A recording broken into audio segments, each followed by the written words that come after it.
Call 850-319-8925.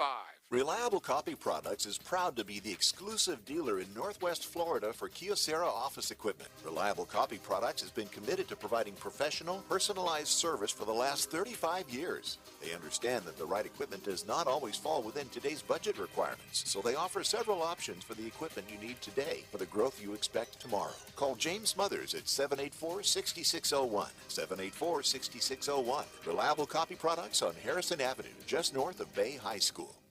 Bay Handyman Services is your complete home services company. Their slogan is listen better, plan better, build better. Bay Handyman Services holds a 5-star rating, and they're a local company serving Bay and surrounding counties. They offer a wide variety of services, from simply hanging a picture to full house remodels. Bay Handyman Services provides 24/7 emergency services. Call them at 850-753-5014 or visit their website, bayhandymanservices.com. Swampy Jack here. I've traveled the world for decades and brought my most exciting adventures to Panama City Beach. Encounter the 25-foot-tall Swamp Ape. This indoor scrambler ride is synchronized for a multimedia experience like you've never felt. Put the pedal to the metal, racing around the Marrakesh track in electric go-karts. Supercharge your cart with special power-ups for extra speed or to sabotage opponents. And if you're hungry, grab a meal at Swampy's Cantina or enjoy an ice-cold beer. This and more at Swampy Jack's. Vision loss is not something that you feel until it happens. Most people lose their vision from diseases like macular degeneration and glaucoma, not at birth. With macular degeneration, you lose your central vision. You have a blind spot right in the center of your face, so I can't actually see your face. So even that little circle in which I could see became a big blur. I was 65 when I first was diagnosed with glaucoma. There were no symptoms. I had no headaches. 3 million Americans have glaucoma, and half don't even know it. 11 million people in the United States have macular degeneration. You lose mobility, independence, changes your entire life. So many eye disorders can be treated if caught early. My husband tells me that I have beautiful brown eyes, and I don't want to lose that. Make a plan today to get your eyes checked. Visit brightfocus.org to learn more. The SEC lives here. WGSX Lynn Haven, WTOT, W271DM Mariana. All of it is ESPN Northwest Florida. There's no need to fear. The Underdogs are here. The Afternoon Underdogs are on the air. What time is it? Broadcasting from the Rib Crib Radio Room. Time to let the big dogs eat. 104.3 ESPN Northwest Florida.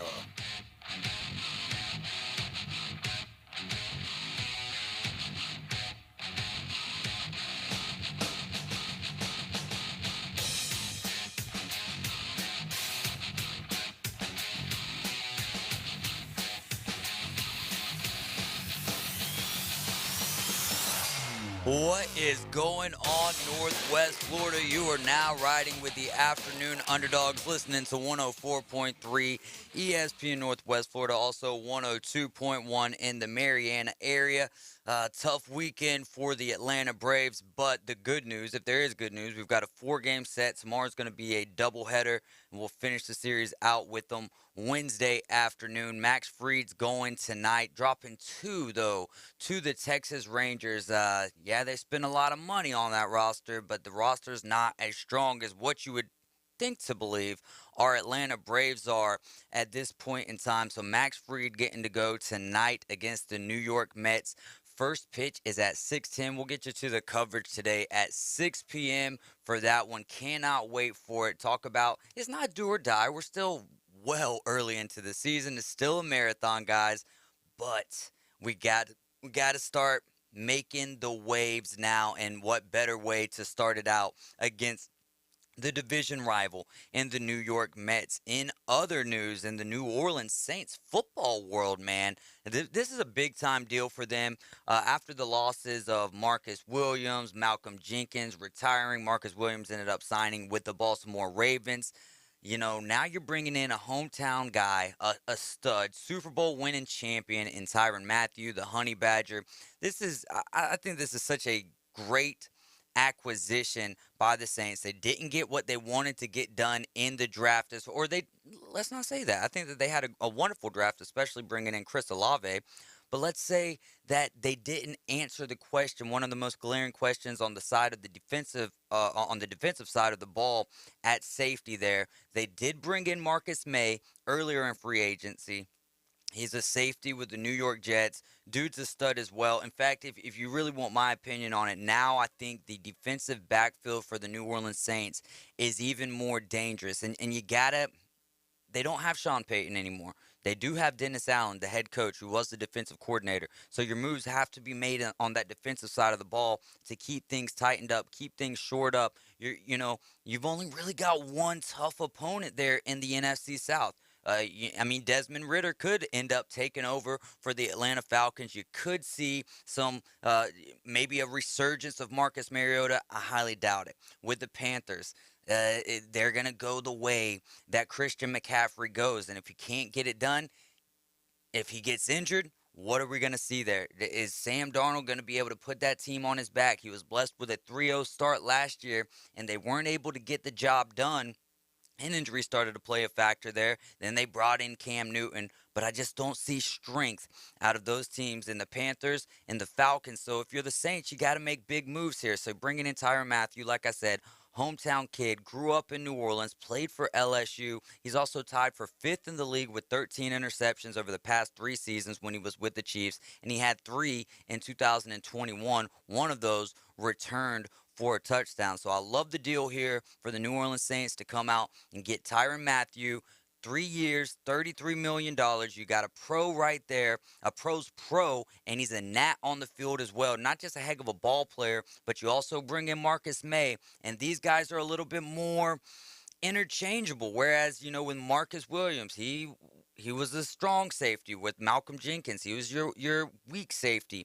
Well, these guys in Marcus May, Tyrann Mathieu, I believe they're a lot more interchangeable, which gives you can disguise your coverage a little bit better when you've got interchangeable guys. So let's go for great pickup here for the New Orleans Saints to pick up Tyrann Mathieu, 3 years for $33 million. A little bit of a sad story here out of the college softball world. James Madison, the Dukes, I don't know if you remember, but it was 2021, I believe. They made a run, or 2020, 2021, they made a run to the College World Series, a heck of a run. Well, one of their key players, Burnett, she was 20 years old. She died April 25th. According to the Office of the Chief Medical Examiner for the Western District of Virginia. So James Madison, after that, ended up canceling the remaining games that they had against Virginia and Elon. 5 games were canceled last week. So the team's going to end the season there at 21 and 21. She helped Madison make that historic run to the College World Series. It was last year is exactly what it was. She was also named the Colonial Athletic Association Player of the Week last week. So a very sad situation here with the James Madison Dukes and what they're dealing with Lauren Burnett. In the world of college football, man, it just seems to be a recurring situation now, and maybe in all of college football, but absolutely when it comes to our Alabama Crimson Tide. You got the dude who transferred over from LSU, Eli Ricks, was arrested for speeding, also had possession of marijuana when he was arrested by the Mississippi Highway Patrol. So he was really looking to be the guy, at least according to Nick Saban, that was going to take over for Josh Jobe, who is now in the NFL. So we'll have to see how that plays out. We've got a big show for you guys today. A lot of guests since it's just me by myself. So I'll have Dan Lust here in the next segment. We'll be talking some sports law. I've got Dr. Tom ready to go at 4:30, talking about what happened at Dover. They had to suspend the race yesterday after 78 laps. So here we are finishing up the race just about an hour ago with Chase Elliott being your winner at Dover. David Hutchinson with Bozeman Softball. They're getting ready to go for their playoffs tonight. So we'll have him on with us at 4:45. Now let's go ahead and talk a little. We've got the NBA playoffs now. We've got the NHL playoffs going. So we've got some good stuff happening right now. I believe I've got Andrew Weiss on the line. Andrew, you there, buddy? That's me. Hey, let's go, man. Appreciate the call. I'm in here by myself, so you're saving me. And we've got a big game tonight. How did the Tampa Bay Lightning, by the way, guys, Andrew Weiss is a brand development ambassador for the Tampa Bay Lightning. How do the Lightning match up with the Leafs? Well, it's going to be a good one if you like scoring, that's for sure. You got two teams that are known for their firepower. You look at Toronto, that's a team that has the 60-goal scorer in Austin Matthews, first player to do it since the Lightning. Steven Stamkos did back in 2011, 2012. So it's been about 10 years since someone's hit that mark. And the man that did it is going to be facing Matthews in the first round of the playoffs. Stamkos, of his own regard, is on a hot streak as well, probably the hottest of his career. First start of the month of April after putting up a total of 33 points in the month, which is the most since Mario Lemieux did in 1 month back in the 90s. So you could say those are two teams that are getting hot at the right time. The Lightning with Stamkos, Nikita Kucherov, who is a top 3 point per game producer right now in the NHL. You got Braden Point, who always turns it on for the playoffs. Victor Hedman on the back end. There's a lot of talent for Tampa. You look at Toronto, you got Matthews, you got Mitch Marner, William Nylander, John Tavares. There's so many talented players on both teams, especially when it comes to putting the puck in the net. It's going to feel like every game has an opportunity to hit 12 goals each. Each game might not be that way. It's playoff hockey. You might see some 1-0 games. You might see some 5-4 games. But I think you're going to see a lot of good chances for each team no matter what, which makes it very fun to watch if you're not a fan of either team, and very fun and stressful to watch if you're a fan of the Lightning or Maple Leafs. No doubt about it. So when it comes to our goalie and Andre Vasilevskiy, what is the expectations for him? Because it's like every other playoff run that we've had, he is spot on. Maybe it's been a little different with the multiple defensive combinations that we've had to field this year or ice this year. What's your expectations for Vasi in these Stanley Cup playoffs? Well, it's funny because the word expectations is, like you mentioned, something that it's straightforward. It's what you're expecting from a guy like Andre Vasilevskiy. And the bar that he has set is so darn high, it's kind of tough to really make a judgment on anything if something negative happens, because your bar is so high. You've set the bar so high. He has a shutout in a series-clinching win in 5 straight postseason series. He was a Conn Smythe winner last year. He's a man that has been a difference maker and an X factor in every playoff series for the Lightning over the last 2 cup runs. And that's really the biggest thing. Toronto and Tampa, 2 teams, like I mentioned, a lot of firepower, strong defensively. Toronto's been much better this year than they have in years past defensively. But the X factor is goaltending. Can Toronto's Jack Campbell, an unproven guy, match up against Andre Vasilevskiy, who has shown he can elevate his game at this time of the year? That's the big question mark. With Vasilevskiy, like I said, the bar is high. That doesn't mean that he's going to make 65 straight saves or that he's going to have 18 shutouts this postseason. What it does mean is that he can win you a game on his own, and that can change a whole series. And if he's able to do that against a very strong Toronto team, people might just look at it as business as usual for Tampa if they win playoff games, if they win playoff series. But it takes a lot to do that. And this is a very strong Eastern Conference this year. Vasilevskiy is going to be needed. He's going to be basically the guy this year. If the Lightning go on and win the Cup for a 3rd straight season, it will be because of Andre Vasilevskiy. Maybe not a Conn Smythe level, but it's close enough to the point where this league is so good, and this conference, especially the East, is so good. If he's able to steal a game or 2, that could win an entire series and a whole cup for them. Now, majority of the Tampa Bay Lightning's roster has been in this position multiple times before, but what are 2 or 3 of the newer guys? How does Steven Stamkos and Victor Hedman get these guys ramped up for the way that they play playoff hockey, where some of the other guys maybe haven't got to be in a playoff game yet? So that's one of the things I really like about this Tampa team. It's the culture of this organization, right? This is a team that, like we mentioned, they've gone through some deep postseason runs. They've won back-to-back Stanley Cups. And even before that, they made a Stanley Cup Finals appearance in 2015. They had Eastern Conference Finals appearances in 2016 and, in 2018 as well. And, these are 2 teams that, are very different in how they're built, right? The Lightning are experienced. They've been here before. Toronto has not. And that's why I think a big difference could be that you don't get to see statistically. You don't get to see it on the ice on a stat sheet.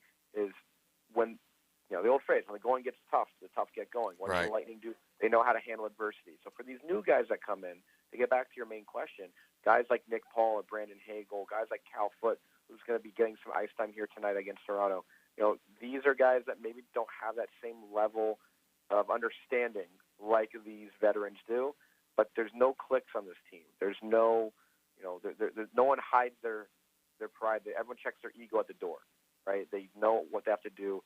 They understand it's not about them. It's the logo on the front, not the name on the back.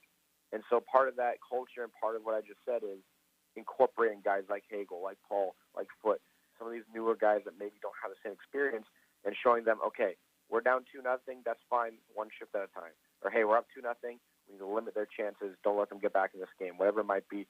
They're going to work with each other on that. If they're going to face adversity, they've done it already the last 2 seasons. They've done it really well. They've come out on top both times.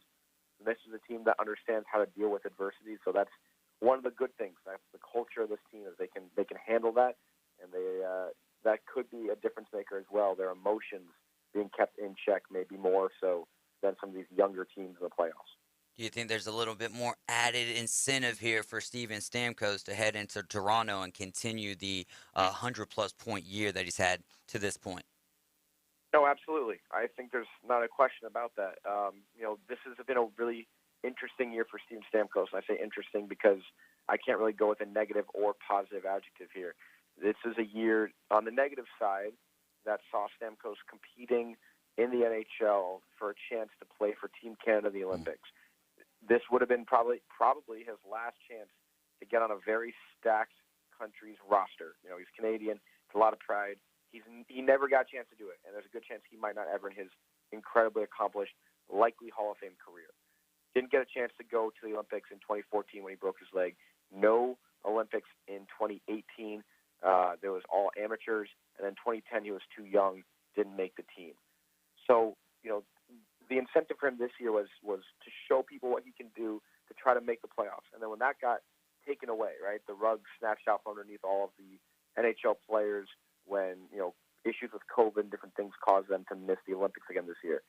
Well, the captain just said, okay, time to keep going. And he did. He had a 100-point year for the first time in his career, 40-goal season, strong year as well. And now he gets to play his hometown team, a team that he almost went to in free agency in 2016 and said, nah, I'm going to stay in Tampa. Obviously, it's worked out for him. He's won 2 cups. He doesn't have to prove anything that was the right choice. He's made clear with 2 Stanley Cups and some strong seasons that he made the right choice. But this is added incentive. This is a little bit of gravy. It's that cherry on top to showcase Toronto, hey, this is what you were missing, me. And I understand Kucherov. I understand Point. These are guys that are going to lead the way offensively, and they have in recent years. I get that Stamkos hasn't been the flashiest guy the last few playoff runs, but he's been very steady. He's been a very good player, and the way he's playing hockey right now, I wouldn't discount him getting off to a hot start. He always plays well against Toronto. I'd like to see him continue that. I love it, man. You can make the argument that this is our deepest roster that we've brought into the playoffs in the last 2 years. I think you can make the argument there. Outside of line 4, though, right? Our fourth line probably not as strong, but we're yet to see on that. And yeah, it's interesting because I think your fourth line this year is stronger than your fourth line last year when you have Corey Perry, who could be a huge X factor in the playoffs, as we saw when he was with Montreal and Dallas. The last 2 Cup finals, Lightning had to play against him. This year they get to have him on the roster, and he's on your fourth line. So I think the fourth line this year is a deeper rendition. They are going to miss that third line. I'm sure Lightning fans are sick of hearing about, they're missing the Yanni Gourde line. No Blake Coleman, no Barclay Goodrow, no Yanni Gourde, of course. But it's important to remember that this year it's not necessarily going to be a one-line or one-man job to replace that line. This is a team game. You're going to see the likes of Ross Colton, Nick Paul, Brandon Hagel, Anthony Cirelli, Alex Killorn. They're all going to chip in. They're going to find ways to slow teams down. You're going up against Toronto. You're going up against Austin Matthews. He's the best goal scorer in the league right now. That's not a question. He had a stretch where he had 51 goals in 50 games. That's stupid good stats. The bottom line is it's going to take a team effort. Whoever's out there has to be cognizant. They have to be aware, hey, this guy's on the ice. We need to limit his chances. So it's a deep team. And, Toronto's got a deep team as well. East is a weird year this year where everyone's really good. So it's going to be a challenge no matter who you play.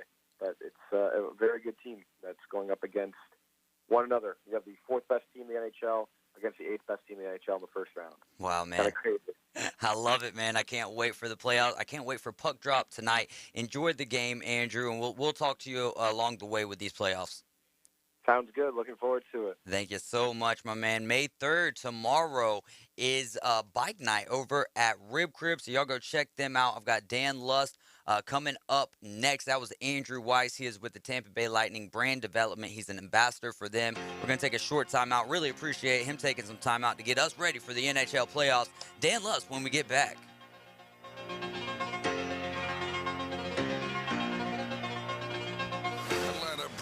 Baseball is back. Swing and a drive. That's hammered deep right. He jumped on one and hits a homer. We're your exclusive radio home for the Atlanta Braves. At the wall. It is gone. A grand slam for Acuna. Hear every exciting home run, every strikeout, and every thrilling victory on 104.3 ESPN Northwest Florida. Weather forecast overnight, scattered clouds, light winds, 65 to 70 for the low. Well, the sun will be out, a few scattered clouds Tuesday and Wednesday. The high 80 to 85, and a south wind about 10 to 15 miles per hour each day. Still dry, still sunny, and with the spring sunshine Thursday, it should hit about 83, 84. Low 80s with a chance of showers and thunderstorms Friday. That's how the week is shaping up. For 104.3 ESPN Northwest Florida, I'm meteorologist Tim Root. Hey there, I'm Swampy Jack. I've traveled the world for decades, and now I've brought some of my most exciting adventures to Panama City Beach. Brave perilous heights of the Kraken Tower swing as you soar above the beach. The whole family will have fun playing my new mini golf course, which recreates my expedition to the ruins of Angkor Wat. Skip the restaurant lines and enjoy a meal at Swampy's Cantina, and enjoy a beer while you listen to laughter bubbling from the spin coaster. Your adventure awaits at Swampy Jack's Wongo Adventure. At Slim Chickens, craft means something. Craft means bacon. And oh, so crispy. Craft means a good cayenne kick. And all-natural buttermilk marinated, made fresh, perfectly fried chicken. All served on toasted brioche buns. At Slim Chickens, craft means quality. And for a limited time, try our new Memphis-style barbecue chicken sandwich. Try Slim's Craft Sandwiches today. Slim Chickens. Chuck was terrible at fishing. He spent many frustrating hours attempting to get results he saw from internet videos, aggravating trial and error fishing trips, and misguided advice from well-intended friends. Chuck is happy now with his newfound success after he visited Bay Breeze Bait and Tackle, where we keep fishing fun, simple, and successful. See us soon at Bay Breeze Bait and Tackle, located directly off Highway 98 on the west end of Panama City Beach. From the Florida Panama line to the Gulf of Mexico, from the Upper Grand Lagoon to McKenzie Park, we are live and local. Whether you like it or not, you have a gift.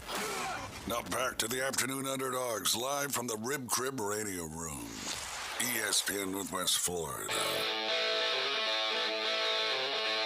And jumping right back into it, you're listening to 104.3 ESPN Northwest Florida, riding with the Afternoon Underdogs. I'm David Hayes, and I'm glad to have on with us Dan Lust, sports attorney. You've heard him on ESPN, CBS, Fox Sports, and he's half of Con Detrimental Podcast. They do such a great job over there. That's where, if anytime that I've got a question about what's going on with the law in sports, I'm heading straight over to Dan Lust's page and then listen to the Con Detrimental Podcast. Dan, what's going on, my friend?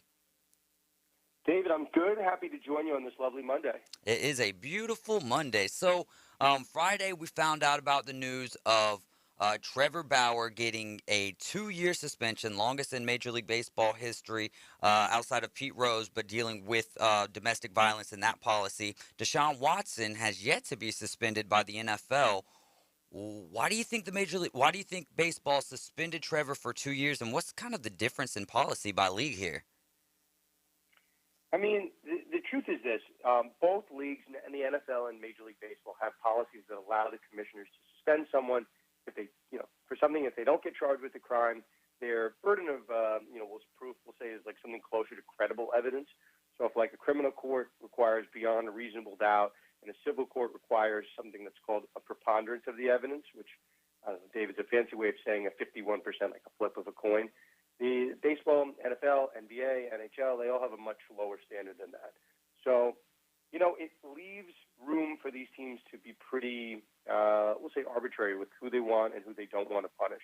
Just they have the window, right? It's a very small burden for them to approve. So, why the difference in handling? I'm certainly not going to be the one to say that one allegation, with 3 women is worse than one with 22 women, right? But at the end of the day, these are all allegations. No one has been proven, anything in a civil court and criminal court. So I think you hit the nail on the head here.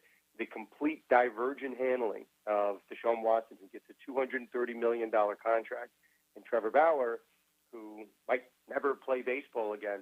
Those two things don't seem to add up to me. How one is getting the red carpet, and the other guy who just won the Cy Young is now getting, essentially banned from baseball. So I find it very odd. There's a lot more questions than answers, put it that way. Man, is it a lot like, or that happens a lot, right? Having more questions than answers until you get to a trial. Yes and no. I mean, there's going to be here this appeal that Trevor Bauer is going to file. So I don't know how much we'll hear about it in the public realm. Major League Baseball and the Players Association have a collective bargaining agreement, which basically doesn't allow them to talk about the specific conduct that resulted in this domestic violence suspension. Sometimes they can talk about it, but when it comes to this domestic violence, area, both sides said we're not allowed to talk about why we suspended you. But for Bauer's purposes, he's going to say, right, you got to prove it. You got to prove it to me in court. So at least for the time being, I think Bauer's getting a lot more public support than people thought, just because Bauer, coincidentally, Dave, as you know, has been very outspoken about Rob Manfred personally over the years. So I think there are some that read this as just an overstep of Manfred's powers. Mainly, there's never been a suspension this long. There's been suspensions of 15 games, 30 games, 60 games, 1 season, and some of those guys were arrested and charged with the crime. Not here for Bauer, so I'm not here, out here defending Bauer because I like the guy, but it's due process at the end of the day. So Manfred's going to have the proof to back this up, or else it certainly might get overturned. How long does the appeal process kind of go, and is this case a little different because of how long the suspension is? So, yes and no. It's not going to take longer because the suspension is 2 years. These generally happen pretty quick. It depends on people's scheduling, but I think a matter like this, baseball is going to want to get this done. They're not going to want it hanging over their heads. And baseball conducts an investigation for about a year, so I think they feel ready to go. It's just a matter of, giving Bauer enough time to provide put up a true attack on this appeal, and for the other side, for baseball to hire lawyers, or if they want to handle it in-house, to defend it. So it might not take that long to get a date on the calendar, but once it's scheduled, right, these things tend to move pretty quickly. Great stuff there, Dan. Want to move on here to Jerry West and his case with HBO, Winning Time, the rise of the Lakers dynasty here. Do you think he has a shot with, it says very clearly, I've watched pretty much every episode except for the latest episode. It says very clearly that it's a dramatization, nothing is factual here, even though it's based off of a book. Well, what kind of a shot here does Jerry West have? So Jerry West was quoted as saying he's going to take this thing all the way to the Supreme Court, and I just had to laugh when I heard that, because the Jerry West character in the show certainly would do that, right? He's a guy that's in his tighty-whities, throwing trophies and drinking, going crazy. That's a guy that would say, I'll take this to the United States Supreme Court. So I don't know if those comments helped him. But Dave, you're right, right? Like, we all watch tons of shows based on a true story. That's the gist of this. The problem is, some of this stuff blurs the line with HBO. I'm of the opinion that he does not have the case, number one, but I'm not out here to say that there's no chance, and you know what. There are certain segments, I think it's the first episode, where Jerry Buss turns to the camera and says something along the lines of, like, people like him, but, those that know him know the real story, and then it cuts to Jerry West storming off the golf court and, like, throwing a golf club. Yeah. So you could have based on a true story, but then you have Jerry Buss breaking the fourth wall, speaking to the camera. Obviously, it's John C. Reilly, the character, but basically saying, hey, everything else here is not really true, but we are going to tell you the real story about Jerry West. That's why I think him in particular is making these threats. Like, Kareem doesn't like it, but he's not threatening. there's a couple people that have spoken out against it, but no one's threatening defamation. It might just be that weird little nuance in that first episode. Oh, that's a great take, man. Yeah, I forgot about that first piece right there when they're introducing him, and that was one of those scenes where because he's the logo of the league, no one really expects him to be like that, and the way that they word that, they're great stuff, man. Way to point that out. In the NCAA, Dan, is the NCAA losing control of the transfer portal and NIL, or is it gonna buff itself out? I think they're losing control on the transfer issue, and I think because a lot, not all of them, a lot of these athletes are transferring and getting NIL opportunities. People are tying the two together. So, I think the transfer issue is a real issue. You have a lot, and it's not just because kids are transferring. If kids are transferring, and then there's a not insignificant percentage that are not finding scholarships on the other end, or they're reportedly being told by teams, "Hey, enter the transfer portal, and we'll get you," right? Like a big-time school, and then the school doesn't end up taking them, and then they're just kind of in limbo, right? So I think there is a problem with the transfer portal. So I don't really know the right way to fix it, right? You kind of opened up the Pandora's box now that kids don't have to sit out a year. Back in the day, if you wanted to transfer in conference, it would be 2 years. So, it's going to be tough for them to unwind it. NIL is a different story. I don't think there's anything wrong with what's going on with NIL. Kids can get paid. Kids should get paid. But when it's tied into murky waters of this transfers and NIL, I think it's tough. You got to kind of solve both of these together at this point. So one of the biggest, resurgence of the NIL and transfer portal is what happened. I believe it was Thursday evening. Isaiah Wong, basketball player with the Miami Hurricanes, his agent put out a statement, and then Isaiah Wong, the next day, I believe, said he wasn't going to end up transferring and that his agent went behind his back. Is the agent wrong for doing that? Basically using his player as a pawn piece for him to make more money is what it seems like if Isaiah Wong is being truthful. I mean, let's just say the obvious. There's no way, right, that the agent would have just said, "Hey, he's leaving," unless you pay him, unless there was some conversation with the athlete. That doesn't make sense. And if you read up a little bit on this agent, it looks like he's done a number of deals, with Life Wallet, and he has other clients that are associated with Miami.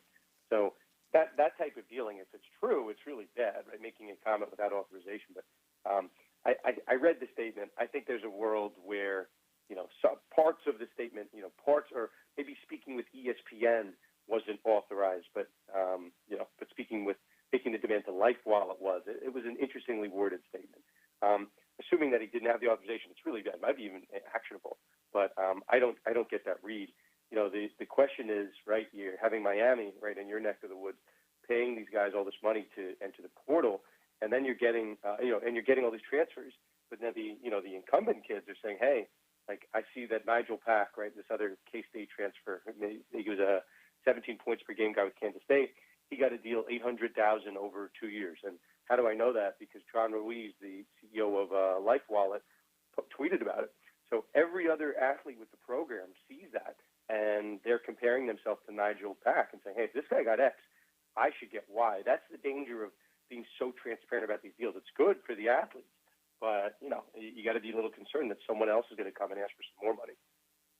I mean, but then you take that to the world of, professional sports where they do make deals and get paid for what they bring to the squad or what they bring to the team. And, there's a lot of the times Tyreek Hill coming over and getting a bunch of money, but he hasn't been there with Miami, and I get that it's a totally different world. So, but in preparation for them getting to the next level in this professional world, they can't always expect to be the highest paid guy or girl in that situation, because Miami also brought over the Cavender twins. Yeah, I mean, it's not a bad thing, but if John Ruiz wants to put out there that he's paying all these athletes and get these transfers to come, he has to be aware that everyone's going to want a piece. I'm not from Florida. I'm just telling you that what Ruiz is doing is in a. It's not that it's illegal or legal. It's in a gray area. No one really knows if what he's doing is allowed. But from a financial standpoint, you have to see kids coming and asking for more, maybe getting their feelings hurt that they weren't given as much as this other guy. It's just a new thing for college athletes. Like pros have had to deal with this for a while. Like right, the quarterback, winning the MVP, like a Drew Brees, and then he goes out and gives his offensive lineman like all Rolexes or something.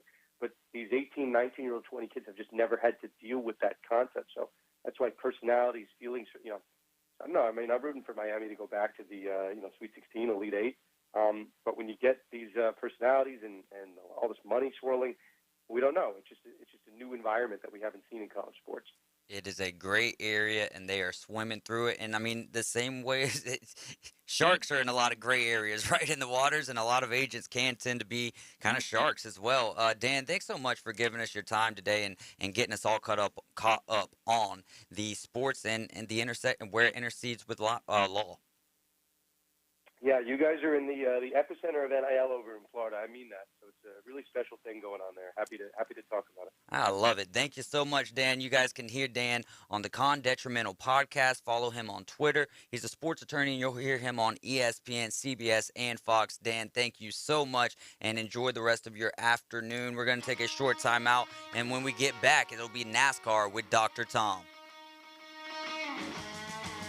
104.3 ESPN Northwest Florida. The Paul Feinbaum Show.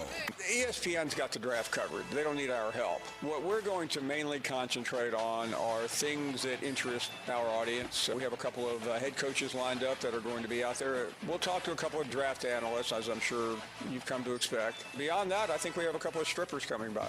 And there's nobody else in the business of any kind of radio doing what you're doing. ESPN Northwest Florida. We know that juicy, cheesy, grilled-to-perfection burger sounds amazing, but it does sound like something is missing. Pepsi, baby! The yin to this burger's yang. Burgers and Pepsi go together like burgers and Pepsi. This perfect blending of flavors makes every bite of lettuce, every sesame seed on the bun, and every sip of that crisp, refreshing, ice-cold cola a journey to Foodtopia. Burgers, better with Pepsi. That's what I like. Is that the sound of an ooey gooey, cheesy, crunchy slice of P-I-Z-Z-A? Obviously. But as good as that sounds, we think it can get even better. Oh yeah, that's the sound of a freshly opened fizz-filled Pepsi. The only thing that can take this flavor medley of crunchy dough, mouth-watering cheese, and savory sauce to the next level. How about another bite? Pepsi and pizza sound like a match made in heaven and taste even better. Pizza, better with Pepsi. That's what I like.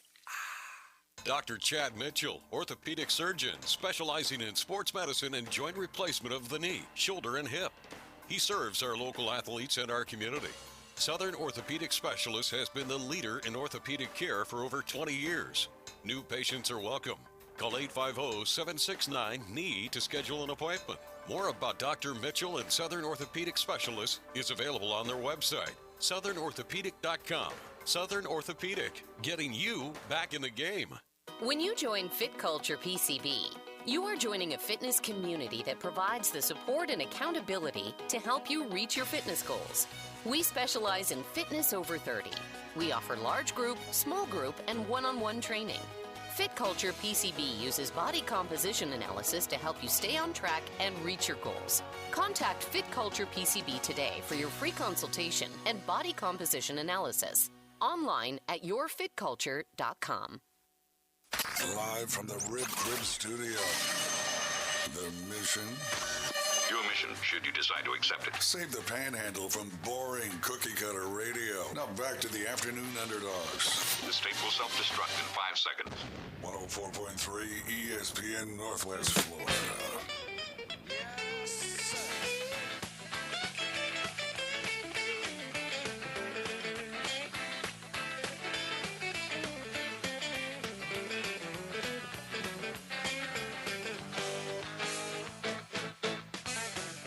Welcome back in. You are riding with the Afternoon Underdogs. I'm David Hayes. You're listening to 104.3 ESPN Northwest Florida. Just had another exciting NASCAR race finish up over in Dover. Dr. Tom is here to discuss it with us. Dr. Tom, what's going on, my friend? Hey, guys. How you doing this afternoon? I am doing fantastic. It's just Guy in here right now. It's just me and you talking NASCAR. So tell us about the race at Dover, man. We only got about 78 laps in yesterday. Rain had to wash us away, but got back after it today. Tell us about the race. Well, it was beautiful there today. It was not a cloud in the sky.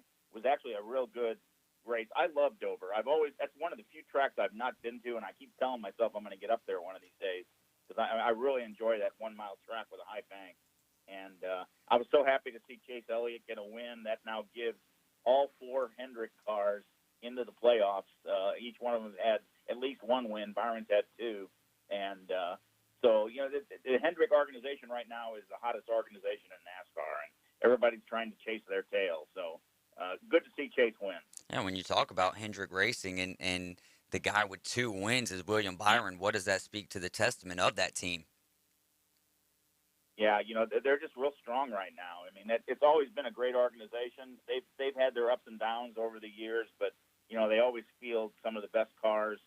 They certainly have some of the most talented drivers in their 4 cars, and it's just a solid organization. I love it, man. So bad luck kind of continuing here for Denny Hamlin today. Lost another tire. I believe it was spun out as well. Speaking of the next-gen cars now, are they starting to get a better feel for those tires, or is it just the low profile there that they've got in the single hub that you allude to? Is that going to be something that they can get fixed this year, or is it going to take a few years to get the feeling out process for it?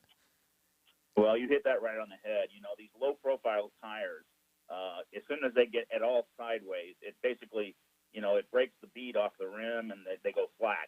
And that's got to be frustrating to the drivers, I'm quite sure. And I don't know, the spinner hub issue, I was actually excited to see them go to a single spinner hub as opposed to 5 lug nuts, much more like an Indy car would be. But a lot of these teams are struggling. They just don't seem to get that spinner hub tightened down well enough. I think, how many wheels do we see come off today? 2 or 3, I think. I wasn't able to watch as much of the race as I would like, as my back is positioned to it from where my computer is. So I was trying to turn around every 20 laps and see where we're at. And you know how it is at Dover. You turn around for what you think is 20 laps and you've missed 50. Yeah, they get around that place in 22 seconds. I mean, that's just amazing. Yeah, but a lot of fun. The times that I was able to watch, it looked really good. But as a NASCAR fan, the fans. The majority of fans, how do you think they feel watching this race and seeing their favorite guys going down due to a simple issue like a tire? Yeah, well, I don't see how they're really going to be able to change it, because what they did is they went to a larger wheel with a lower profile tire, and unless they take a big step back to what they used to do, I don't see this changing, and it's unfortunate because it's frustrating. But look at Larson. I mean, Larson flatted 2 tires today and went a lap down and came back and still finished. Where did he finish? 6th or 7th. I mean, he was dead last and brought it all the way back up to the front. He was a lap down, and still, because at the end, he was still about 6 seconds behind Chase Elliott there, but still to be a whole lap down and make all of that ground back up. Now, was that via, getting a free lap on a caution, or is Larson just that good? It's a combination of both. I mean, you hit it right. They can make that lap up, when there's a caution, they can circle the field and get back on the lead lap. But still, to go from the very back and end up, getting back up to what I think he finished 7th, that's quite a feat. And, given a little more time, I think you'd have been right up there giving Chase a run for his money. So, you mentioned maybe the possibility of them reverting back to what they know worked. Is that within the realm of possibilities to happen this year, or is that something that they would come together at the crew chiefs and the car chiefs come together with NASCAR at the end of the year and talk about what moves they need to make moving forward? I think you're right, David. It'll have to be something they have to look at the end of the season. They're not going to make that change now. I mean, what are we, 10, 11 races into the season? Yeah. With 36 races. So they're 1/3 of the way through the season. I don't see them making a change.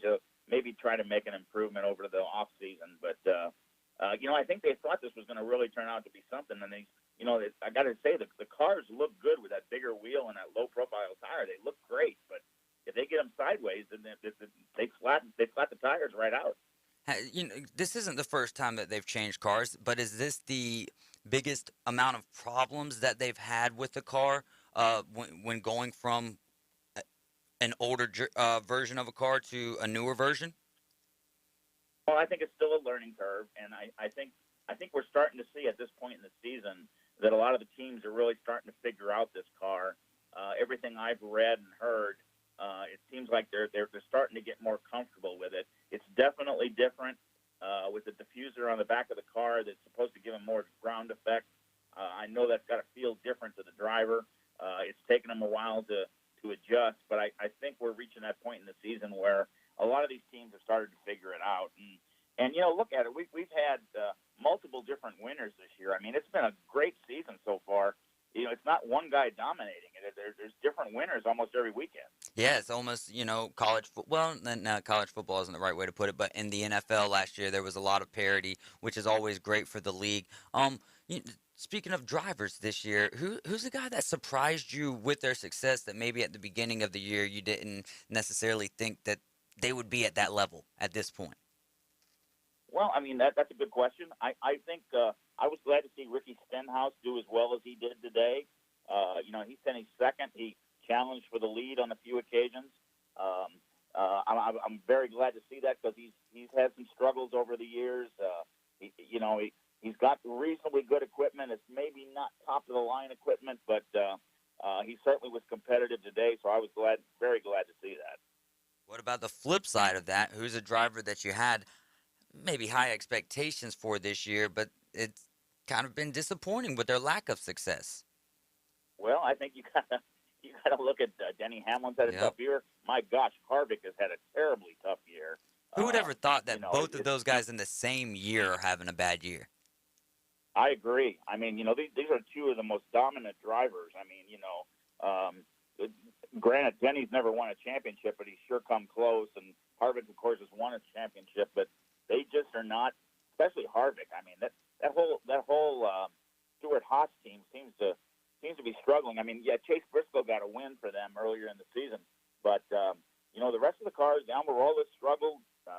Harvick has certainly struggled. They just don't seem to have that team operating on all 8 cylinders. Now, that's the team that Tony Stewart has an ownership in, right?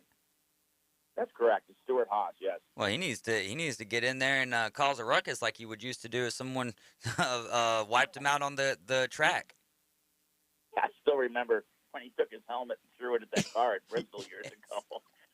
That still cracks me up every time I see that. Oh, that's what I love about NASCAR. You're seeing two guys get out of their car. Like, the rare times that we do see that, but you see guys get out and kind of looking like astronauts with the big helmet, and then they take it off and just going at it, man. I love the authenticity of the drivers in the sport, Yeah, well, David, you're probably too young to remember this, but back in '78 at the Daytona 500 when Donnie Allison and Cale Yarborough got into it on the last lap, they took each other out. They got out of their cars and went into a fisticuff. And that's still one of my favorite moments. That'll bring on the ratings. So next up, Dr. Tom, we've got the Lady in Black over there at Darlington. Who's poised to get it done there? Well, I'll tell you who has done well there in the past is Martin Truex. It seems to have a real good feel for that track. And not that there aren't other guys that are going to run well. I look for Chase to do well there, actually. I certainly look for Larson to do well. It's a great track. There's a little story behind that track, David, if you give me a second. When they built that track, the adjacent property had a little minnow pond that the owner of that property didn't want the track to encroach on his minnow pond. So that track is egg-shaped. They had to make the one turn a lot tighter and a lot narrower than the other end of the track. So it's just a little piece of trivia there. I love that. I love that little tidbit of knowledge. I mean, a lot of the times, the only way I've learned these nicknames by you coming on the show with us, because at first I was like, oh, we're at the Paperclip. And I was like, no, that's Martinsville. The Lady in Black is Darlington. That's right. The Lady in Black, the track's too tough to tame, they say. I love it. And we've only got about, 28, 29 days here till the Indy 500. Is there any other major news in the world of F1 racing or IndyCar racing? Well, I can't wait. I mean, that is my favorite weekend of the year. You've heard me say that before on your show. You wake up on the Sunday of Memorial Day weekend, you can watch Monaco, and then you can watch the Indy 500, and then you can watch the World 600, and my wife just leaves for the whole day. Take the credit card, honey. Be back in about 12 hours. Dr. Tom, as always, it's great to chat with you. We'll look forward to talking to you next Monday at 4:30 after the race in Darlington. Sounds great, David. Thanks. Always a pleasure to be on with you. Always a pleasure to have you on with us. That is Dr. Tom, ladies and gentlemen. He always keeps us up to date in the world of NASCAR, and I really appreciate him because, you know, even behind the scenes and stuff, he's really helped me grow my knowledge and my, I don't know if passion for the sport, but my interest in the sport. He has piqued my interest in the sport of NASCAR, and you know, for a lot of people, it's just watching people go, watching drivers go left and left and left. I don't see it like that at all anymore. It is such a team sport, even though it looks individualistic. When you get into those crew chiefs and what those guys got to do to make things happen, it is a beautiful sport, to say the least, really. All right, so coming up next, I'll have David Hutchinson on with us. They are on the precipice of the playoffs. I'm talking about Bozeman softball. Let's find out what he has to say when we return. Stick with us. You're riding with the Afternoon Underdogs on 104.3 ESPN Northwest Florida.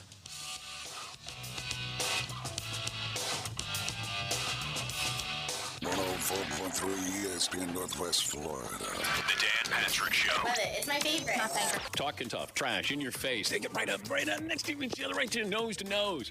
Now you got my attention. It's a spectacle. I get it. What did we learn about some of these teams and players, and who are you all in on? We will be broadcasting from the Man Cave in New York City, Major League Baseball, and the world of sports. Plus a few surprises that you've come to expect. That's coming up right here. 9 to 11 on ESPN Northwest Florida.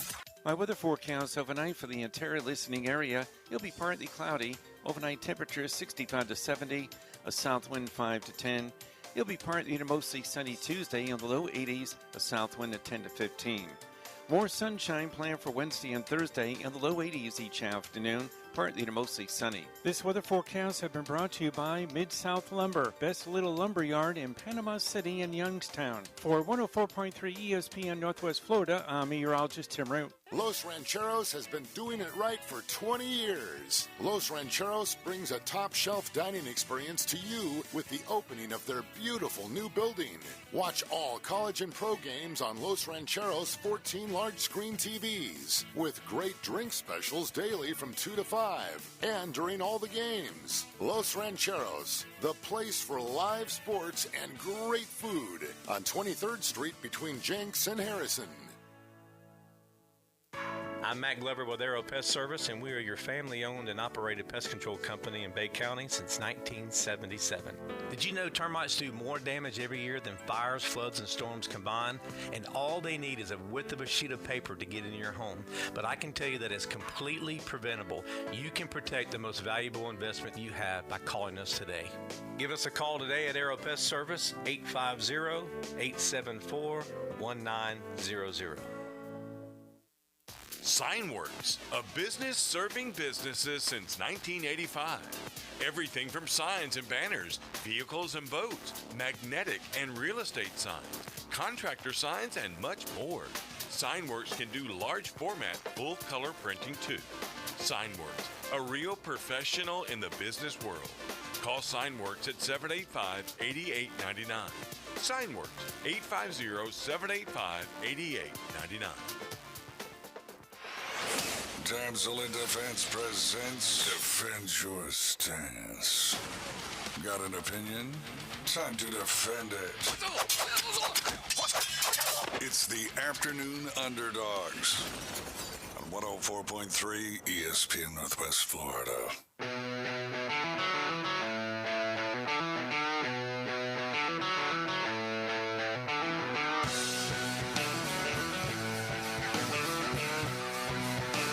You're in the Rib Crib Radio Room. Speaking of Rib Crib, tomorrow's May 3rd, and what does that mean? Bike night. So if you, man, what a perfect time. And you know, Bike Week Thunder Beach just finished up over the last weekend. So if any of you guys are still hanging out down here in the Panhandle, then why don't you head on over to Rib Crib off of Tyndall Parkway tomorrow night. I think they usually get things going about 4:30, but they give away great prizes. And if you haven't had their food, they've got potatoes or spuds the size of my head, and the burnt ends are amazing. Old school vouchers for the burger. I'm a big fan of the Carolina sandwich. We're on the radio 104.3 FM. We're also on 102.3 FM in Marianna. We're live on Facebook, YouTube, Twitch.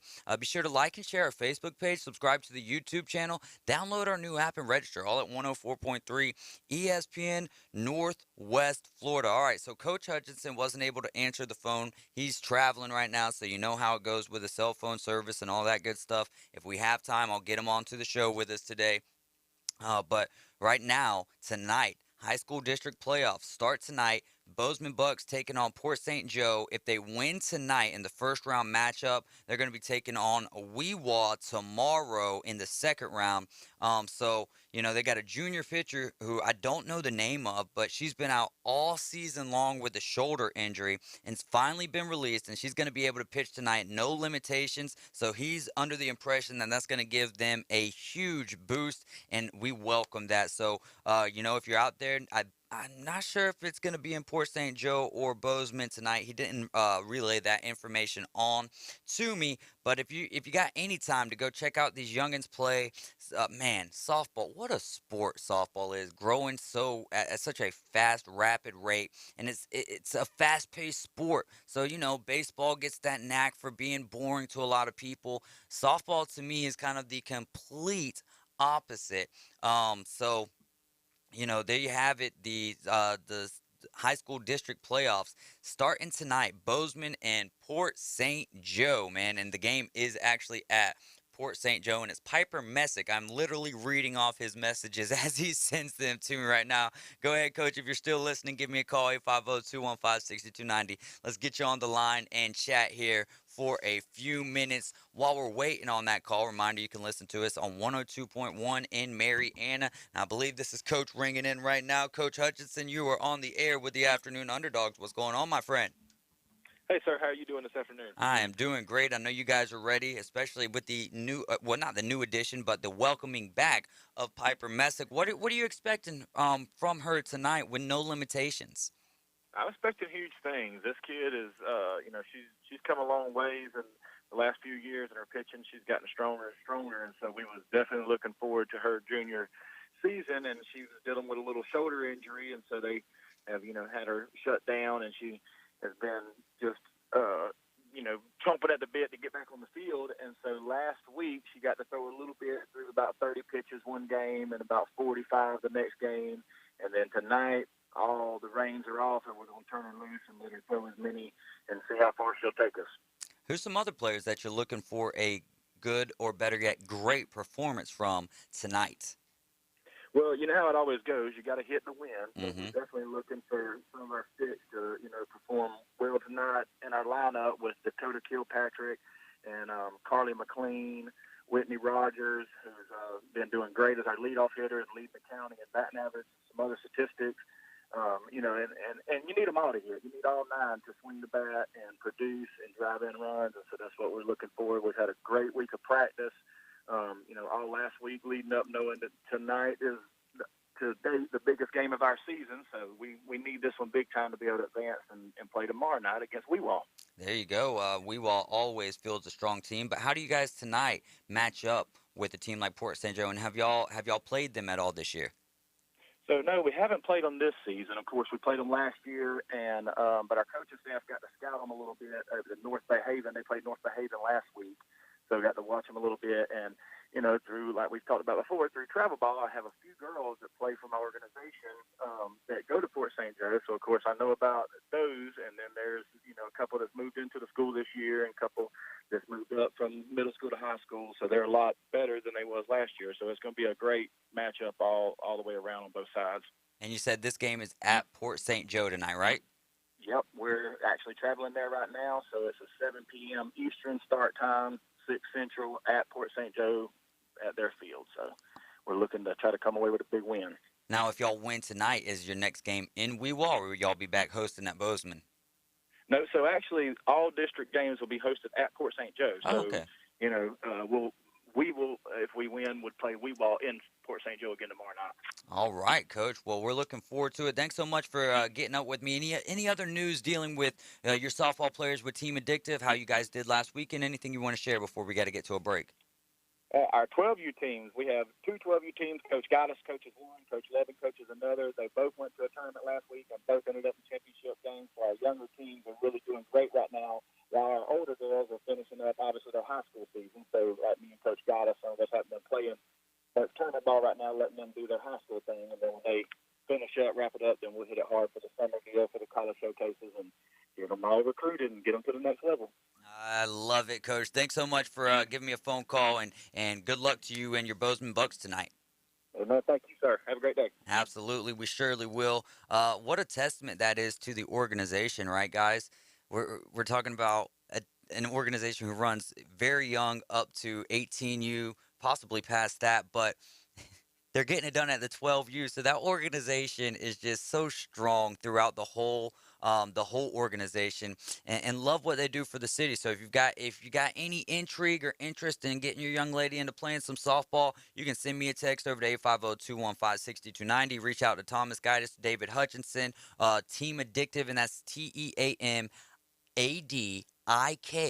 Team Addictive. They do a great job. We're going to take a short time out. When we get back, I believe I'll have a phone call from Wright State Chris talking about how Cincinnati went ham in the NFL draft. Maybe their most productive draft of all time. And if you guys got any questions, comments, or you want to talk about the draft with me, 850-215-6290. I'll take text. I'll take calls. Let's make it happen. You're riding with the Afternoon Underdogs, listening to 104.3 ESPN Northwest Florida, also 102.1 if you're in the Mariana area. Weather in the Panhandle never stops. Turn to 104.3 ESPN Northwest Florida and staff meteorologist Tim Root for up-to-the-minute weather reports all day long. Moving northwestward into the Gulf of Mexico by the weekend. In-depth storm coverage. Gusty winds up to 60 miles per hour. And breaking weather as it happens. We do have a tropical storm warning. ESPN Northwest Florida. Rely on it. The brand new Burger King in Weeba Hitchka is looking for managers and team members. You'll get to use your smile and personality and get paid for it. You'll be responsible for getting guests excited about their experience every day at Burger King. You'll get to work in a safe, productive environment that allows employees to thrive and advance with career opportunities. Burger King promotes from within. They offer training and development, flexible schedules, employee meal discounts, and scholarship opportunities. Burger King is an equal opportunity employer. Interested job seekers should text 007-8075 to 31063 to apply. Must be at least 16 years of age. It's the cooling season, and time to call Steverson Air Conditioning for your preventative maintenance to keep your air conditioning system operating at full capacity. Steverson Air Conditioning has preventative maintenance programs, and they service all makes and models. Steverson Air Conditioning offers air duct cleaning. Steverson Air Conditioning has after-hours service and free estimates on a system change-out or duct cleaning. Call them at 248-1109. Dr. Chad Mitchell, orthopedic surgeon, specializing in sports medicine and joint replacement of the knee, shoulder, and hip. He serves our local athletes and our community.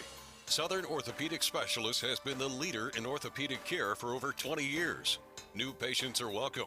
Call 850-769-KNEE to schedule an appointment. More about Dr. Mitchell and Southern Orthopedic Specialist is available on their website, southernorthopedic.com. Southern Orthopedic, getting you back in the game. United by sports. WGSX Lynn Haven, WTOT, W271DM Mariana, powered by Pepsi. ESPN Northwest Florida. 2 out last of the ninth, bases loaded. Here's Santos. He's 0 for 4 today, 269 hitter for the year. We could be going into extra innings here. I agree. Here's the pitch to Santos. Fastball hit in the air, deep down the left field line. It's headed toward the pole. That ball is... Please deposit 25 cents for the next 3 minutes. Radio. You shouldn't have to pay for it. This message brought to you by 104.3 ESPN Northwest Florida. Let's go! The Afternoon Underdogs are on the air. How are you not freaking out right now? Broadcasting from the Rib Crib Radio Room. Good to the last drop flavor. The Underdogs are here. 104.3 ESPN Northwest Florida.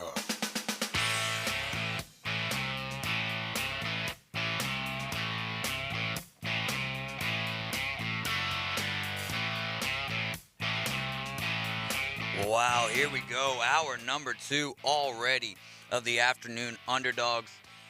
And we're going to keep it rolling right here. First off, in the last segment, that was defend your stance. Hard to defend a stance by yourself, so just rolled on with Coach Hutchinson. Appreciate that, getting everyone ready for the high school district playoffs in the world of softball. But that segment was brought to you by Emerald Coast Damsel, Independent Damsel Pro for Damsel in Defense. This one is brought to you by Bay Handyman Services. Listen better, plan better, build better. You can reach them at 850-753-5014 or on their website, bayhandymanservices.com. They still hold a 5-star rating, anything from hanging pictures to full house remodels. If you want the job done correctly, call 850-753-5014 over to the phone line. We've got Wright State Chris on the line. Brother, what's going on, my man? Man, I'm having a great day. Had a great weekend. You're doing a great job by yourself today. Got all the great guests in, so I appreciate you letting me talk for a little bit. Man, how'd your weekend go? My weekend was good. I ended up going and playing a golf course that I've never played before over there in Miramar Beach, Seascape. It was very challenging. I did not shoot well. Me and my brother also have adopted, rather than with a lot of other people that I'll play, like they'll limit you at double par. You hit double par and they're like, all right, pick it up. We'll go to the next hole. Well, me and my brother, by playing PGA 2K21, have started putting it upon ourselves to go 7 over par before we pick it up. And so I was shooting well into the 100 and teens yesterday. If I hit back-to-back bogeys, if I get a par, I consider that a great round. Oh, yes, I did. Dude, you know what's so crazy? I had a birdie attempt on 18. I was probably about 45 yards out, hit a 60-degree about 4 feet from the pin, and I'm like, okay, going to end the round with a birdie today. Let's go. Not so fast, buddy, right on the outside edge, and then finished it up for par. But I did get a par in there, and I had a one stretch where it was 10, 9, 9, 10. So not too swell, but it was a beautiful day and a good golf course, so I had a lot of fun. It was a beautiful weekend. But, yeah, man, Cincinnati, obviously Sauce went number 4 overall, which, some people had him going 3. I don't mind Derek Stingley going before him. He's a better playmaker, not shut down, but just playmaker, grabbing the ball out of the air. Basically, Derek Stingley Jr. is basically a wide receiver playing cornerback. I'll give you that in 2019, but if you take away the 2019 season, I want Sauce. I feel like Sauce ended up in a better position too with the pieces that the Jets were able to pick up throughout the draft. Did you watch Sauce versus Jameson on YouTube? Did you watch any of that breakdown? No. No. Hello? Yeah, can you hear me? I said no. I didn't get to see any of that. No, dude. Sauce had his hands on Jameson whenever he wanted. Even like in the third quarter, like Jameson thought he was going to get jammed, so he hesitated a little bit, and Sauce played with his mind. And then in the very end of the game, there was a play to the other side, and Jameson knew he wasn't getting the ball, so he started slapping at Sauce's face a little bit. So it was just, Sauce is definitely getting in Jameson's head a little bit. But that was the only positive I can take away from that game. Well, yeah, no doubt. But you got to take away the positives how you can get them. And that dude is a dog, right? And you get into that media type land of what New York is, and you've got to be a dog. So hopefully the Jets, I think the Jets really got a good one. Hopefully that it's not a situation where because he goes to the Jets, we don't get to talk about him as much because of the lackluster or the lack of success that they typically have there. Yeah. And, just following up, too, like, Alec Pierce going in the second round to Indy. He had a 40-inch vertical. He had volleyball scholarships coming out of high school. And then Brian Cook going in the second. Cincinnati had 5 guys taken in the first 3 rounds. You got Desmond and you got Majay Sanders going in the third round. It was just, Luke Fickell's doing a great job there. Was I don't know if you saw, but LSU's second leading rusher, a true freshman last year from Cincinnati, transferred back to Cincinnati. And I know he's not getting the high-end NIL deal like, some people are looking for on the transfer market. That's just, his Corey Kiner's his name. He was Mr. Football for Ohio in 2020, and he's like 5'13" since the day I was born, and that's the area code, obviously. But, it's just I love what they got going on right now, man. It was such a great weekend to be a Bearcat fan. It was awesome. Yeah, a couple of pieces there, a couple of thoughts there is that Luke Fickell is just is building and has been building a destination for football players. And I think that's a testament when you get a guy who goes to a prestigious university like LSU, right, and is like, Let me get back over there at Cincinnati, where it just seems like it was, I don't want to say that the pressure's not as high, because I believe that it is, and it's probably going to be even higher with the move to the Big 12, but maybe there's a sense of loving the game more in Cincinnati. Dude, there's a Twitter pic of Desmond Ritter and a bunch of other dudes watching the draft, and when Sauce gets drafted, I don't want to diminish, any other team having a first-round draft pick, but, Alabama has first-round draft picks. Ohio State's had first-round draft picks. Man, this is the third first-round draft pick ever for Cincinnati, and the first one since '71. The place went nuts when Sauce was selected 4th overall. And I'm not saying that other teams aren't doing that, but it is the love of the game, man. That's what I love about Luke Fickell, is that it's definitely a family atmosphere. It's his family. He's got 6 kids, and his wife's a big part, and he's true to his word.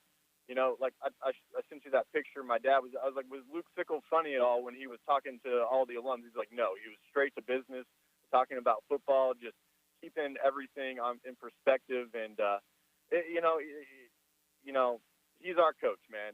Everyone talks about how he needs to go somewhere bigger. Man, he's making his spot right where he's at, and I love it. And there's just not many like that, though, who are, saying I'm staying put and actually stay put. Because I'm sure that there was money on the table from other universities that would have outweighed what Cincinnati is able to pay him, and just doing it for the love of the game, putting 9 guys into the NFL in a singular draft, also coming off of the first team for the first time for Cincinnati to get into the playoffs like that, and coming off of a successful year like that, it would be easy for another school to go snatch him up. But he's staying put, and he's going to continue to build, and I love that. I love that for Cincinnati, and I love it for college football in general, because, right now there needs to be some of those programs who aren't the Alabama, Ohio States, the Georgias, and when they're making noise, college football is in a better position. Yeah, man, you're right. You're right about that completely. And I love the fact they're going to the Big 12. I wish they could, try to get it done at a smaller conference, but that's just the way everything's going, dude. Everybody's got to try to move up, and Cincinnati's taking their shot and they're moving up, and it cemented the whole year. I went on a little bit of a hiatus. That Cotton Bowl, I never really talked to anybody about it. It was tough to watch offensively for Cincinnati, but I'm coming out of it, and like I said, it was a great year. We got a big our first game next year is at Arkansas, so that's going to be a big one. I don't know if anyone's talking about it right now, but that's going to be a huge first week game. That's insane that game isn't getting the it's not getting the same Alabama, Texas, and those type of vibes. I feel like that's going to be a much better game. Texas didn't get one person drafted, and I'm not trying to call out Texas. I'm just saying I feel like that game's going to be a much better game, competitively than a lot of the other. It doesn't have the mark. I realize Cincinnati's not the marquee name right now, but don't tell a person from Cincinnati that. You know what I'm saying? Don't tell Desmond Ritter that, right? So my question to you about Desmond Ritter is, he said, he's not leaving Atlanta until he gets a Super Bowl. So my question is Desmond Ritter the next Tom Brady? And I don't mean that in the sense of winning a whole bunch of championships, but staying in the league forever, because it doesn't seem like that's a hard team to take to the Super Bowl in the Atlanta Falcons. Desmond, he's going to put his heart and soul into it. I know how hard he worked. I know his background, his humble beginnings. He was born to a single mom in Louisville. She was in her teens, and I know how hard he worked. He took his recruiting phone call from Cincinnati in a porta potty, and he came in as the Senator Tuberville recruit, and Luke Fickell kept him because of how hard he worked. And he got thrown to the fire his first year against UCLA, and he ended up being one of the winningest quarterbacks ever. So, I know there's accuracy issues, but other than that, you're getting a top-notch guy, a top-notch person you're never going to have to worry about off the field, and he's going to do everything he needs to do on the field and behind the scenes to get everybody ready. And they might open the playbook a little bit for him, because he's a much better runner than what you saw last year, but that's just because the defense could take care of games that were close. But yeah, man, I'm real excited to see what he can do. I don't know if he's going to be a day one starter. That's going to be difficult, but he's got a lot of potential. He's got a lot of upside, and I've seen Josh Allen, improve his accuracy. So I think he can improve his accuracy for Atlanta too. But I don't necessarily. Go ahead. No. Go on. Well, I was going to say, I can't remember off the top of my head right now where Matt Corral went. But for the other three quarterbacks, the ones that were highly touted, Kenny Pickett, I feel like he's in a good position because he's staying home, right? Malik Willis, I think, wow. I mean, first off, great for the Titans to be able to pick that guy up in the third round when he was possibly the best quarterback in the draft to some of the mockers out there. But with Desmond Ridder, I think that he might not be in the best position to start, but the guy who's ahead of him, I feel like he's in the best position to kind of take that job over and do with what he can.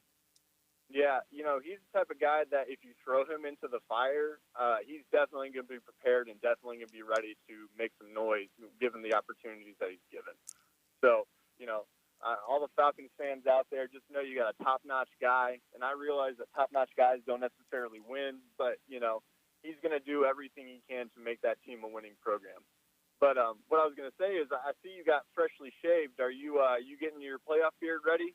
Oh, I'll let it grow as much as I can. I don't know if you're watching on Facebook right now, I'll show you what else happened over the last couple of weekends. I went ahead and shaved my head all the way bald now. So, oh, wow. Yeah, it wasn't growing very well, so I was like, whatever. But, yeah, Tampa Bay Lightning, yeah, I'm going to grow it out as long. I'm not shaving again until we hoist that trophy again. Well, let me not say that because if we don't win the Stanley Cups this year, I'm not going to come in looking like a complete bum every day. But, no, yeah, definitely going to let it grow out here. So excited that we get to open up the playoffs with the Toronto Maple Leafs, man. I'm loving it. Hey, I got to get to a break, though. College Baseball World Series is right around the corner, so I'm going to need you in the studio with me some. Yes, sir. Conference championships are coming up soon, and it's the best time of the year right now. You got the best playoffs going on into the best college playoffs. Yes, I said college baseball is the best college playoffs. But, ooh, all right, Dave, that's a hot take for another day. Thank you so much, Right State Chris. Matt Corral went to the Panthers. That's right. Got a couple of texts in. J-Mac and Nick also appreciate you guys. That might not be a bad situation. The injury concerns are prevalent there with Matt Corral, and if that offensive line can barely protect a guy like Sam Darnold, I mean, the speed, the mobility is definitely on the higher side for Matt Corral. We'll see how it works out. Like I said earlier with the Panthers, if Christian McCaffrey if the offense isn't running through him, if he's injured, they're a tough team to watch. I'll just put it that way. They're a tough team to watch when Christian McCaffrey isn't playing well, and they just haven't been able to find that guy to really take over for him the way that they thought it might have worked out. I got to take a break, though. I got to get in Ricky O'Donnell in the studio with us. He's an editor and writer for SB Nation. 104.3 ESPN Northwest Florida. The Dan Patrick Show. John Morant is not the most improved player in the NBA. Desmond Bane, his teammate, who nobody knew. That's the guy who deserved most improved. You know who could get most improved next year? A former number one pick, Ben Simmons. He played 82 more games than he did the previous season. I'm already starting the campaign. Ben Simmons, most improved player next year. Dan Patrick. The Dan Patrick Show. 9 to 11 on ESPN Northwest Florida. Weather forecast overnight, scattered clouds, light winds, 65 to 70 for the low. Well, the sun will be out, a few scattered clouds Tuesday and Wednesday. The high 80 to 85, and a south wind about 10 to 15 miles per hour each day. Still dry, still sunny, and with the spring sunshine Thursday, it should hit about 83, 84. Low 80s with a chance of showers and thunderstorms Friday. That's how the week is shaping up. For 104.3 ESPN Northwest Florida, I'm meteorologist Tim Root. At Slim Chickens, craft means something. Craft means bacon. And oh, so crispy. Craft means a good cayenne kick. And all-natural buttermilk marinated, made fresh, perfectly fried chicken. All served on toasted brioche buns.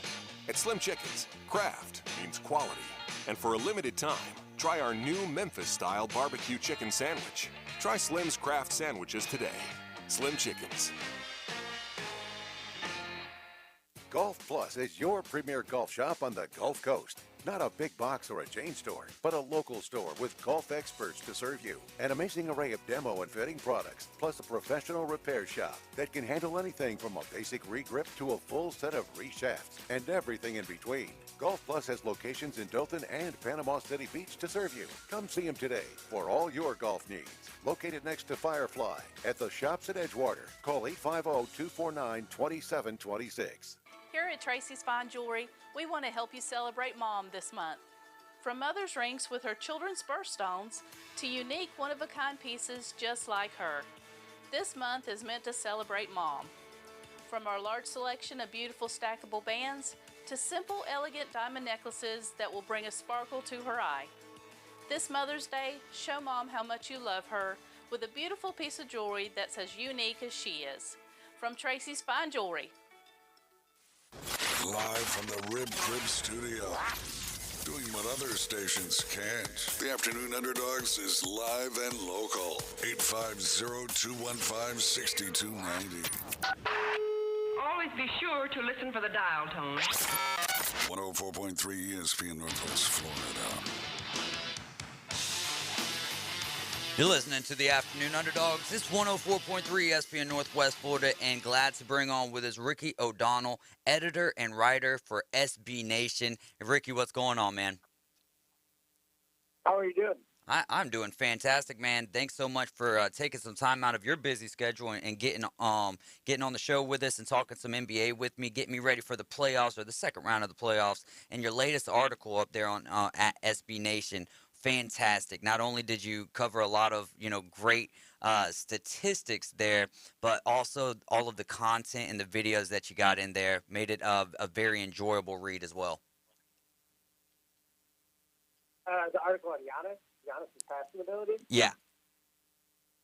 Yeah, thank you. I thought Giannis was tremendous in Game 1 of the first-round series between the Bucks and the Celtics yesterday afternoon. Obviously, there's a huge load on Giannis' shoulders as he's without his best teammate, Chris Middleton, arguably his best teammate, coming into this series. He's out with an MCL sprain. So the big question is, how could Giannis perform against the league best Boston defense without Chris Middleton at his side? And he was incredible. I thought what we saw is Giannis just overpowered Boston defenders going to the basket. Even though he missed quite a few layups he typically makes, the amount of pressure he puts on the rim every second he's on the floor just totally warped Boston's defense. And then when Boston committed, 2-3 defenders towards stopping him in the paint, what did Giannis do? He kicks out to the perimeter, finds his open shooters. As I wrote about today, I think he's made major strides as a passer. I think it's one thing that sort of helped him go from, one of the best players in the league to, in my opinion, definitively the best player in the world right now is Giannis Antetokounmpo after his championship run last year. So a series that everyone thought Boston was going to win coming into it is now 1-0 Bucks. And I think Boston might be in a little bit of trouble this series. Even without Chris Middleton, Milwaukee looks locked in. They got the best player on the floor in Giannis. And it should be a really fun 7-game series there between those two teams. Yeah, stealing home court advantage there with winning Game 1 in Boston. Do you think that yesterday the Celtics were maybe kind of hungover for their sweep? They only sweep in the first round of the playoffs, or were the Nets just that bad? And also, what does that say? You just mentioned no Chris Middleton for Giannis. Well, KD had Kyrie Irving, and he had his second fiddle there and just wasn't able to get the job done. Yeah, I think the thing that jumps out to me is that the Nets were so small, besides for KD. Like, they were playing, 3 small guards at a time. Boston, one of the biggest teams in the league, and Boston's second-half surge up the standings happened mostly because they had the best defense in the league. They had the best defense in the league in part because they have a ton of size in the starting lineup. You got Al Horford and Robert Williams in the front court. You got Jason Tatum and Jaylen Brown on the wings. It's a big team, right? But what happened against Milwaukee? Milwaukee was just bigger. You got Brook Lopez and Bobby Portis in the front court. You got Giannis basically playing the 3, and you got shooting around him. And, I think that Milwaukee looked like the bigger bully, and that really scared Boston. In terms of Brooklyn, the Nets, they just had a season from hell, straight up, between James Harden forcing his way out of town, Ben Simmons not being able to play when they acquired him, Kyrie Irving being in and out of the lineup after choosing not to get the vaccine. So just a nightmare season for the Nets. If I look at the Nets going into this offseason, I think they need some size on that team. They have too many small guards, no wings in the rotation. I think Milwaukee is really showing the value of size in the NBA playoffs. So much talk about small ball in the NBA these days, but those big boys up front still get the job done when you need them to. And I think that really is what's behind Milwaukee's success so far this postseason. That is a great take. You're listening to 104.3 ESPN Northwest Florida. We're talking with Ricky O'Donnell, editor and writer at SB Nation. So, you just brought up Harden and the midseason trade and all that good stuff. What do we need to see from Harden with Embiid out for possibly the first two games in that orbital fracture? And who else besides Harden needs to step up in this series to give the Sixers a chance against the Heat? Yeah, it's a really tough break for Philadelphia. I thought Philadelphia was going to have a good chance to beat Miami in that series. It's tough to believe that with Embiid out, at least the first two games, possibly beyond that. Obviously, Harden's going to have a huge load on his shoulders, but the thing is the Heat's defense just shut down the number 2 offense in the NBA in Atlanta in their first-round series. Miami has some injury issues themselves, so we'll see what the extent of those are once the series starts, but if Miami's healthy, man, they have a loaded defense. I think it's going to be really hard for Harden to crack that defense. While Harden was definitively one of the best players in the NBA over the last, let's say 5, 6, 7 seasons, he lost a step this year. There's no doubt about it. I think he just doesn't have the same burst he had at his peak. He just doesn't have the same sort of downhill scoring gravity. He's still a very good passer and playmaker. He's still able to get to the foul line with all the tricks he has in his bag. But he's just not as good of a finisher around the rim anymore. He's not as quick. So I think they're going to need to get Harden to be the best version of himself. He's going to need to hit a lot of three-pointers, I think, especially the step-backs, to crack this Miami defense. And then it comes down to Tyrese Maxey, the young guard, second year in the league out of Kentucky. He was unbelievable in the first-round series and really just a breakout player all season for them. One of the fastest guards in the NBA with the ball in his hands. He's just going to have to start attacking Miami immediately off the catch, look for early opportunities in transition. I think if Maxey can find a way to take advantage of the weak links in the Miami defense, like Tyler Hero, like Max Strus, Duncan Robinson, that's the best thing that could happen for Philly. The key for Philly, can they steal one game before Embiid comes back? If they can do that, they should feel pretty good about their chances in the series. But it's going to be hard to get a game without Embiid against this Miami team.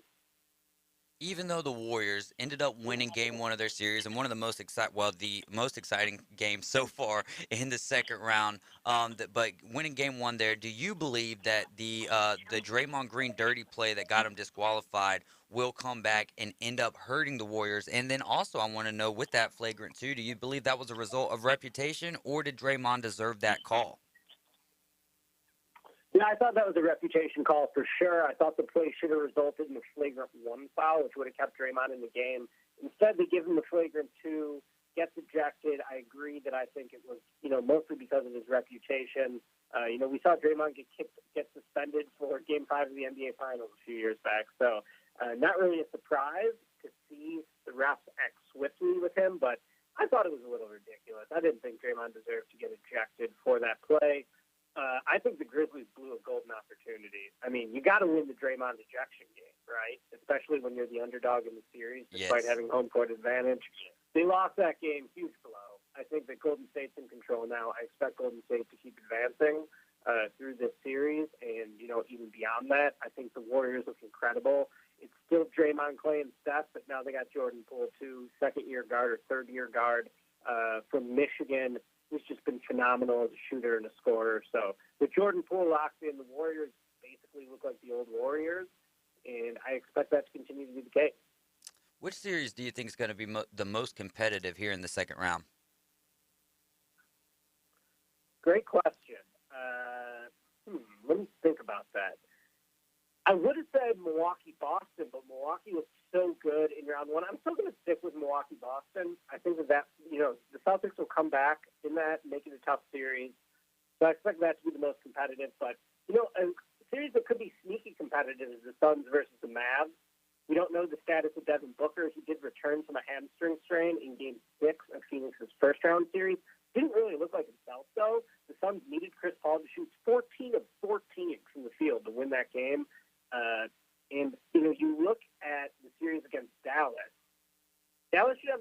player on the floor. Luka Doncic, I do think Phoenix has the ability to defend him with Michael Bridges, with, just their great team defense they have there.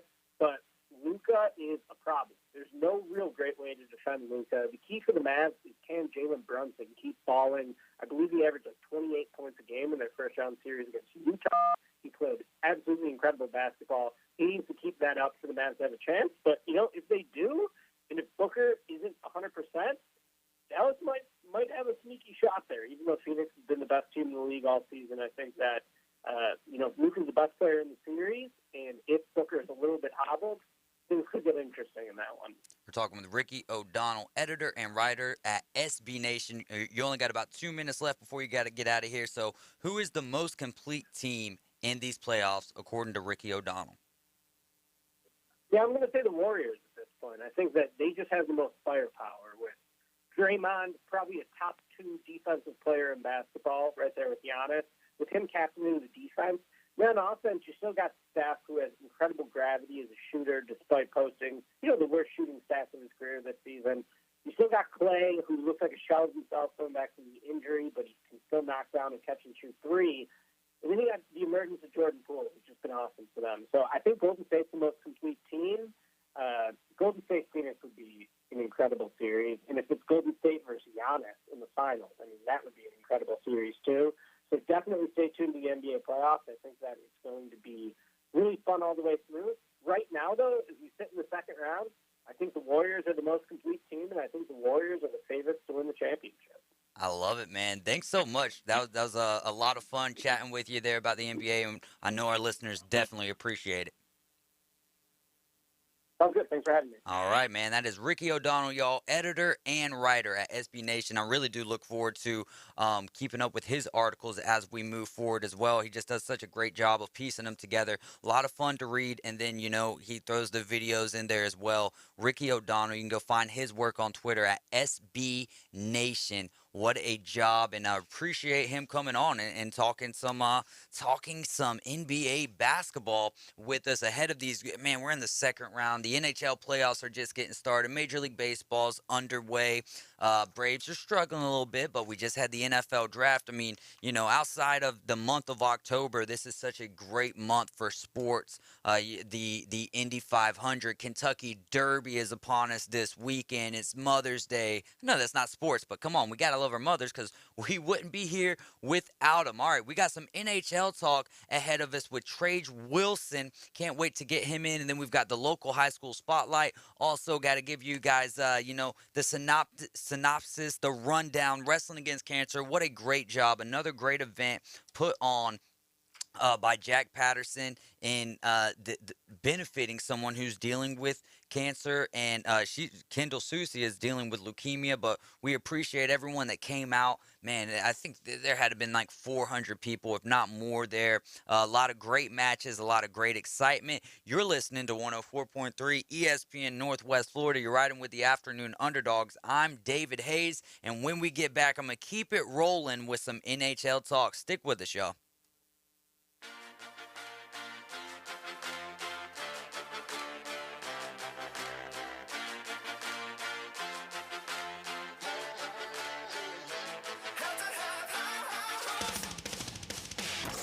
Your attention, please. ESPN Northwest Florida reminds you it's the law. It's the law. When there's a double red flag, stay out of the water, stick your toes in the sand, grab a cold drink, and listen to live sports. Swung on, miss, strike 3. On 104.3 ESPN Northwest Florida. Double play! Hi, this is Coach James Hale. Keeping your car looking great is easy as 1, 2, 3 at Blue Sky Express Car Wash. By joining their monthly wash club, you'll get the best bang for your buck. In just 2 car washes, your monthly membership pays for itself, starting at only $19.99 a month. What are you waiting for? Become a member today at Blue Sky Express Car Wash on Back Beach Road next to Home Depot. Tell them Coach Hale sent you. Hi, I'm Bobby Likas with another Car Clinic Minute. By the seat of your pants means winging it. You know, doing a task without the right tools or input. Now there's a brand new twist to this old adage when I come back. The Car Clinic Minute. It's Bobby Likis Car Clinic, brought to you locally by Hewitt Tire and Auto. Call 850-769-7323. Your certified AAA service center and hometown towing. Visit them online at HewittTire.com. On Airport Road in Panama City. That's 850-769-7323. Hewitt Tire and Auto Center and hometown towing. Driving by the seat of your pants used to be art. Now it's science. Relaxstar introduced a new dimension in vehicle driver communication and safety called Tactile Alert Communication Technology. TACT interfaces with an onboard computer which sends pulses to backs and legs. Drivers will not only enjoy on-the-road massages, but through stimulation patterns will also receive messages warning low gas, engine problems, or approaching emergency vehicles. Soon, by the seat of your pants will be the only way to drive. I'm Bobby Likis. Like us, you'll love us. From Mariana to Panama City, from Southport to Laguna Beach, this is the Panhandle's home for live and local sports coverage. Now back to the Afternoon Underdogs, live from the Rib Crib Radio Room. ESPN Northwest Florida.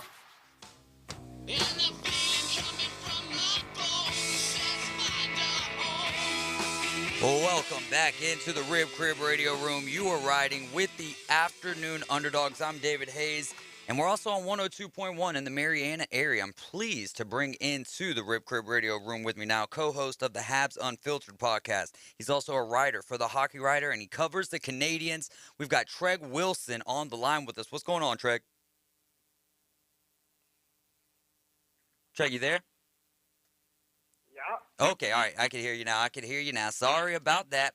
So, yeah, no problem. No problem at all. But before we get into the playoffs and stuff, I did want to, get your synopsis. You covered the Canadians, so I didn't want to leave you without being able to bring, your thoughts and topics up with Montreal and, how the season went and what you guys can not benefit from, but do better next year.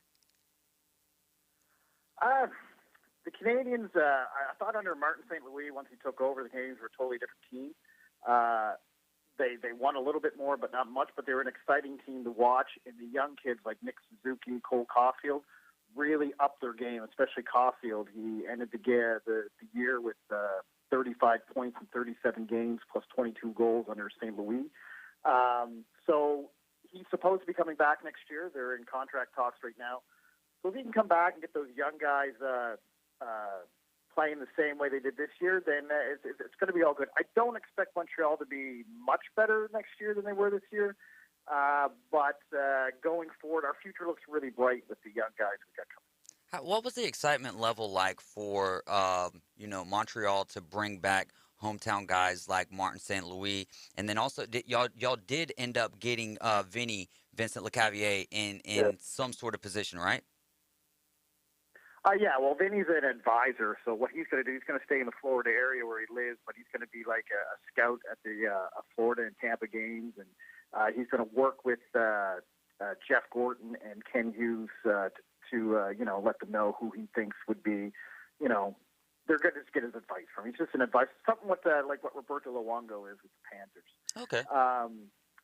But it was good. Like St. Louis, at first I was like, I don't know what this guy, he only had Pee-wee, he was only coaching Pee-wee hockey, but he came in and he went back to basics, and he pretty much turned this team around. Like this game, once you were down by 2 goals, you were going to lose.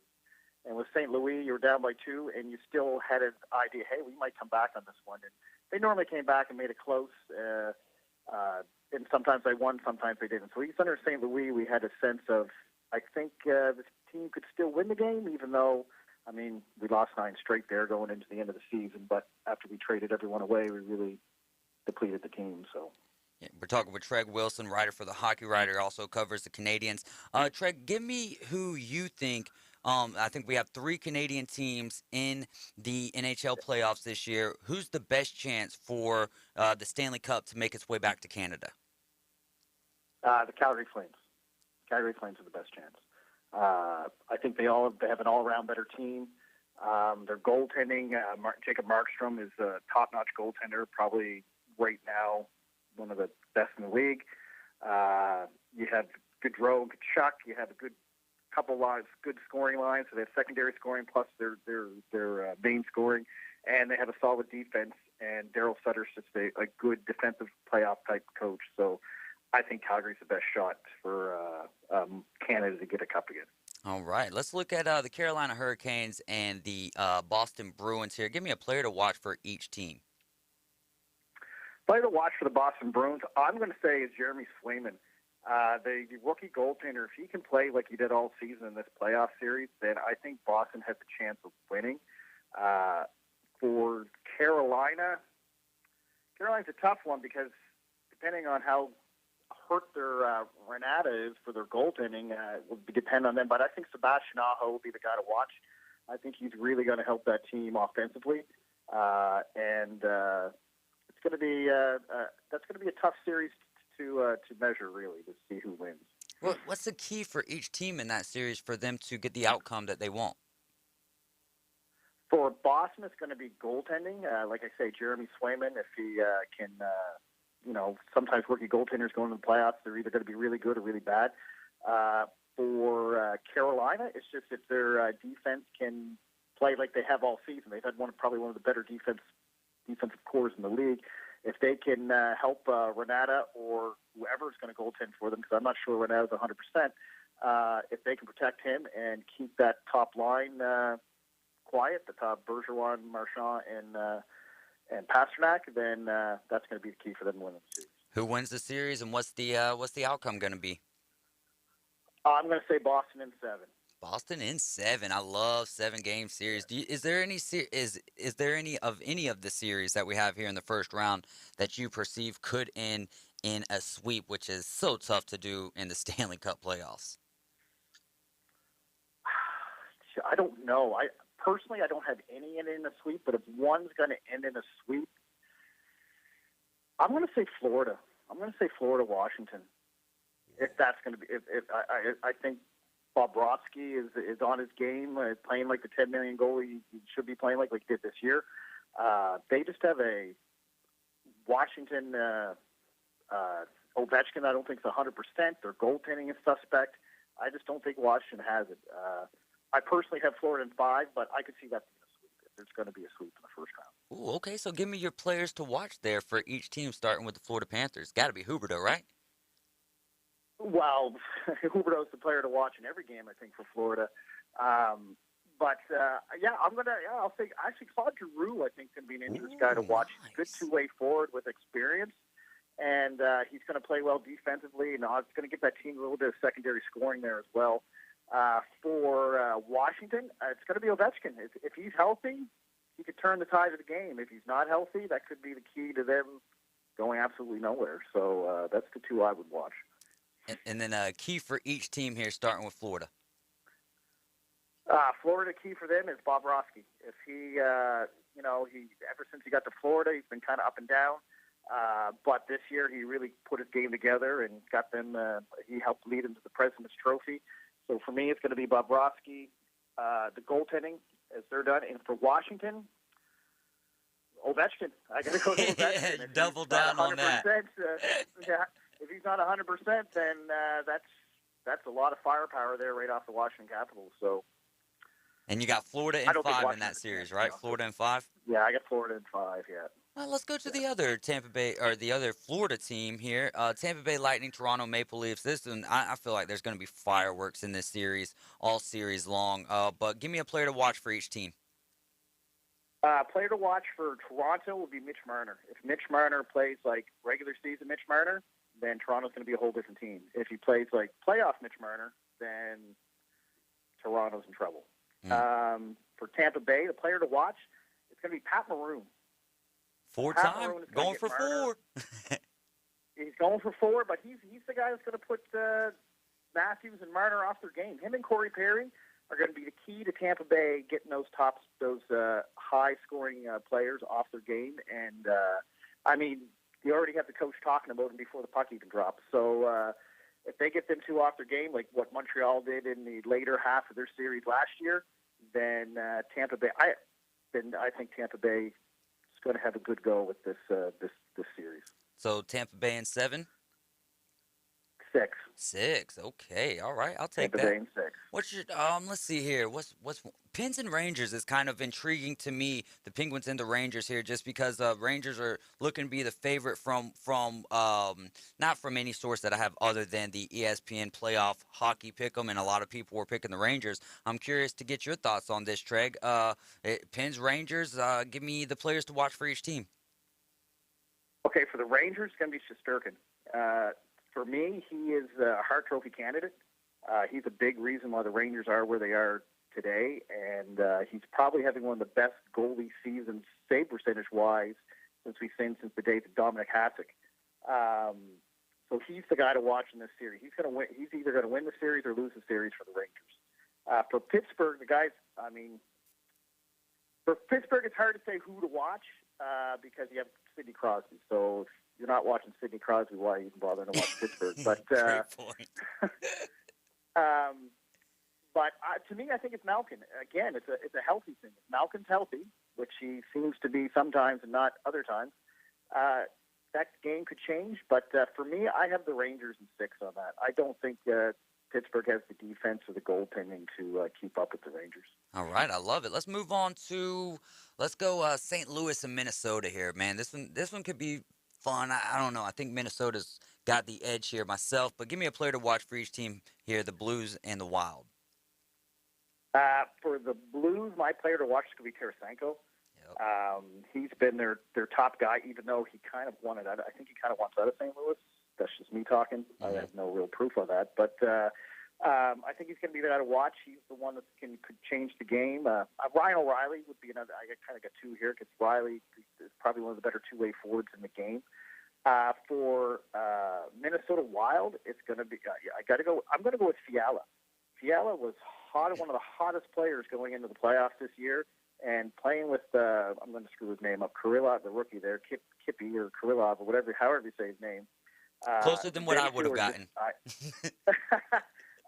think they're going to, if they can play the way they did going down the stretch and keep that momentum in the playoffs, I don't really give St. Louis a chance. I got Minnesota in 5 games for that. Ooh, Minnesota in 5. I'm loving it. Let's go. Let's talk about a Canadian team here in the Edmonton Oilers. They're going to be taking on the LA Kings. What do you think? Who are the players to watch in that series? For the Edmonton Oilers, it's going to be Mike Smith, the goaltender. I know I keep going to goaltenders, but in playoff hockey, goaltending makes or breaks you. Right. The Edmonton Oilers had, right up to the trade deadline, everyone said they needed a goalie, and then all of a sudden after trade deadline, Mike Smith just got hot. I mean, for a 40-year-old, he just went wild and really helped Edmonton get to the top of the standings and get home ice advantage. For the LA Kings, that's going to be a tough one, but I think you're going to see Philip Deneau. If he can play against McDavid's line and keep that line, McDavid, from scoring the way he does, like he did when he was in Montreal. I know I'm going back to Montreal, guys, but then they could shut that. They could shut that down. Edmonton has one line. They have McDavid, and if Draisaitl plays in the wing, that's pretty much all they have. So if they can shut McDavid down, then they have a chance to win it. I mean, I still have Edmonton in 6, but it's going to come down to whether Mike Smith can be the Mike Smith of old or the Mike Smith of before the Christmas. All right, we got 2 series left here, Treg. I appreciate you so much for what you've done to this point. This is a lot of fun for me because it's so hard to keep up with all 30 teams in the NHL, or 32 now, is it right? Yeah, with the Kraken and the Golden Knights. 32, but you do a fantastic job of that. So looking forward to listening more, or definitely reading more of your articles, but listening more to your podcast. Thank you. And the Unfiltered for the Habs there. But Preds Abs, tell me what are you seeing there? Players to watch in this series, or for each team in this series?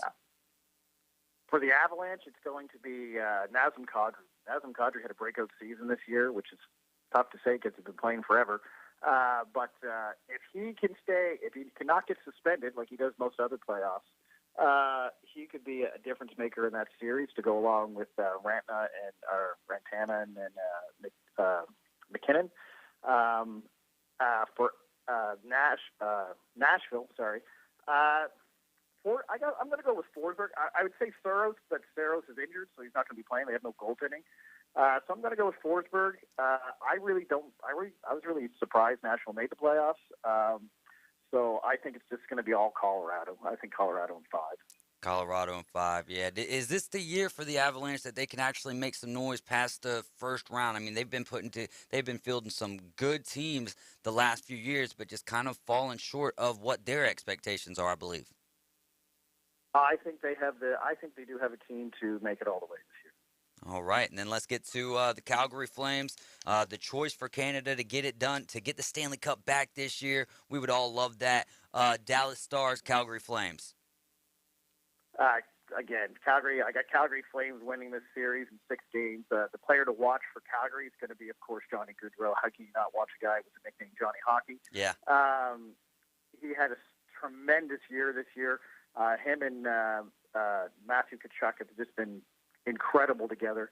And again, Dallas is another one of those teams where you're like, really, I'm not sure who to watch on Dallas. I guess I would go with Robertson. He's been having a stellar sophomore season for the Dallas Stars, but I just don't think Dallas has the firepower, or they just don't match up to Calgary at all in this series. So I got Calgary. I'll say 6. I'll say Calgary 6. Calgary in 6. Treg Wilson, y'all, writer for the Hockey Writer. Treg, thanks so much for coming on and giving me some of your time and getting us all ready for the first round of the Stanley Cup playoffs, the best playoffs in all of sports. All right, Thank you. Yes, sir. We'll talk to you later, Treg. Thanks so much, man. Maybe we can get you back on in the future. Yeah, no problem. All right, good stuff. That's Treg Wilson. Make sure you go follow him on Twitter. You can find him at The Hockey Writer. They do a great job. A lot of those guys, man, just really, they all work together well. And it's a lot of fun being able to chat with someone who's really, they know the game to a higher level than what I do. And so I'm appreciative of being able to ask questions and, love talking hockey. I'm telling you, if you're not watching the Stanley Cup playoffs, can you really call yourself a sports fan? I don't think so. We got one more segment left. It's the local segment. Give me a holler, 850-215-6290. Big shout out to Treg there. What a great job that was. If you miss the Coach Hale Show today on ESPN Northwest Florida, you miss this. I saw him in concert one time. That's one of the most talented guys I've ever seen. He can play any instrument. He can write, he can sing, he can do it all. Kid Rock was on the beach Saturday and played. Did you know? I didn't even know it. I saw him in concert, when he released his first album. Weekday mornings 7 to 9 on 104.3 ESPN Northwest Florida. My weather forecast overnight for the entire listening area, it'll be partly cloudy. Overnight temperature 65 to 70, a south wind 5 to 10. It'll be partly to mostly sunny Tuesday in the low 80s, a south wind at 10 to 15. More sunshine planned for Wednesday and Thursday in the low 80s each afternoon, partly to mostly sunny. This weather forecast has been brought to you by Mid-South Lumber, best little lumber yard in Panama City and Youngstown. For 104.3 ESPN Northwest Florida, I'm meteorologist Tim Root. In 22, the thing to do is reboot the whole family at That Boot Store. With name brand Western wear for the smallest to the largest Wrangler is available at That Boot Store. Need durable name brand Carhartt work clothes at a price you can afford? Stop by That Boot Store. Next to Billboard Kia on 15th Street. Open Tuesday through Thursday 9 to 5, Friday and Saturday 9 to 5:30. Remember Joe's motto, always keep Jesus in your new year.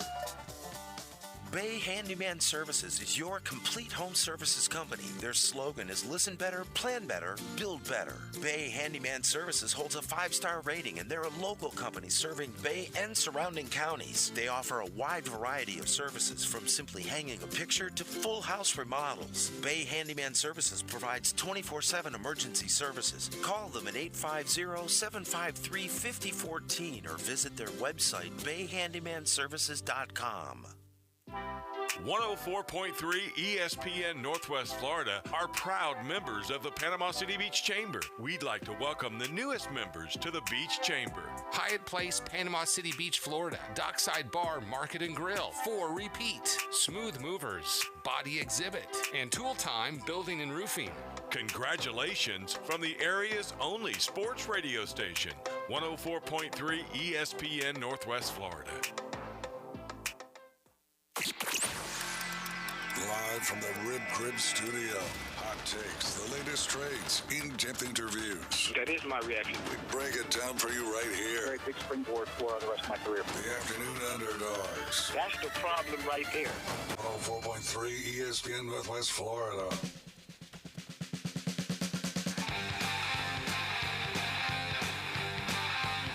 You're back inside the Rib Crib radio room. Last segment of the day before we get you to the Atlanta Braves. First pitch, 6:10. Can't wait for it, man. What a huge series this is. If you're an Atlanta Braves fan, we're taking on I think the Mets have the best record in Major League Baseball right now. Man, what a time this is for us to step up. You know, you got what I'm worried about a little bit tonight is with the slow process that it's been, or really the, cautionary process that the Atlanta, attempt that the Braves have done with Ronald Acuna to this point. It's cold up in New York. It's been raining. I don't necessarily understand the decision to throw him out there in right field with the wet grounds tonight. So it'll be interesting to see. You don't want to backtrack on an injury, especially now when Acuna is the guy. I can't say if we lose him again this year that our chances are high at all for repeating as World Series champions in a game like baseball, where the last time that's happened was when the Yankees did it. But here with the local high school spotlight, we got a local golfer turns pro. I'm pretty sure that we had her on the show. No, we did have her on the show. She hit, it was either back-to-back hole-in-ones or, she hit 2 hole-in-ones in the same round. I'm talking about Lindsay Harrison. She began playing golf right here when she was 7 years old. She has been playing for a decade now, earned a scholarship to play at Troy. After college, she ended up coming back to Bay County, and now she teaches at the Santa Rosa Golf and Beach Club. She received her certification for the PGA of America on April 1st. So a big shout out to Lindsay Harrison. So teaching, playing, she's getting to do a little bit of both right now, and she's loving life. Also, Mosley wrestler places second in a national tournament. Another lady who's been on this show, Mosley's Henley Haynes. She was in Vegas competing in the USA Wrestling Girls National High School Showcase. She finished second in the tournament in the 180-pound weight class. She was undefeated all the way up in the tournament. And then in the final match, just fell a little bit short. She was pinned in the final, so she ended up getting second place. But still, big shout out to Henley Haynes and what she was able to accomplish in Las Vegas. Man, we have got some wrestlers in this area that, wow, what about like Val Solorio? So Mosley, Henley Haynes, Val Solorio, they are putting on for the city right now. Arnold alum helps Georgia State in beach volleyball, or Georgia State's beach volleyball. They advanced to nationals. We're talking about Eden Halls now playing for Georgia State and the beach volleyball team. She helped the Panthers win the Conference USA Beach Volleyball Tournament, and that win pushed Georgia State to nationals next weekend. She's a fifth-year senior, and this is her first appearance at nationals. Also want to remind you guys that tomorrow, May 3rd, is bike night at Rib Crib. The Braves are coming up next. First pitch is at 6:10. Max Fried on the hill tonight. Can't wait for it, man. I got a busy night tonight. NBA playoffs. I got to keep my eye on the NHL playoffs. I'll definitely solely be watching the first game for the Tampa Bay Lightning and the Toronto Maple Leafs. Take you back to the first segment of the day where I was talking with Andrew Weiss, who is a brand development ambassador for the Tampa Bay Lightning. And this is just a little bit more of a series. Every series in the Stanley Cup playoffs is exciting, but the storylines here with Steven Stamkos being from Toronto, almost signed with them. Who knows what in the world would have happened with the Tampa Bay Lightning had he decided to sign with Toronto. Instead, we're looking at our chance to repeat as Stanley Cup champions, and that would make it back to back to back. And however, if that did happen, Patrick Maroon would be 4-time in a row Stanley Cup champions. So we've got a lot of great stuff in the world of sports tonight. Also, one thing that I didn't get time to get into today, we had the big games in the NBA yesterday with the Milwaukee Bucks taking down the Celtics 101-89 behind a triple-double with Giannis Antetokounmpo. The Golden State Warriors escaped with a 117-116 win over the Grizzlies behind Steph Curry's 24 points. You got the NHL playoffs starting tonight, but the biggest news of the day that I didn't get to, guys, and I'm sorry about it, Arizona Cardinals wide receiver DeAndre Hopkins has been suspended 6 games for violating PED policy. Now, maybe that adds a little bit more to the insight of why the Cardinals made that big trade to bring Marquise Brown over, getting out of the first round, bring in Marquise Brown. They also lost wide receiver Christian Kirk because he signed with the Jacksonville Jaguars. Now, if you ask me, I don't think that this suspension is as bad as what it could be, because if you ask me, if you got a guy like Julio Jones or DeAndre Hopkins on your roster, they shouldn't even be touching the field until week 8 or so. They're a little bit older. Would you rather have them healthy at the end of the season, or would you rather have them there at the beginning of the season and lose them when it's most important? We are out for the day. Coach James Hale live at 7. I'll be back tomorrow at 4 p.m. ESPN Northwest Florida. Colin Cowherd. At one point, you and Kyrie were on a podcast and you said, we don't need coaches. In the history of sports, college and pro, there's never been a dynasty without a great coach.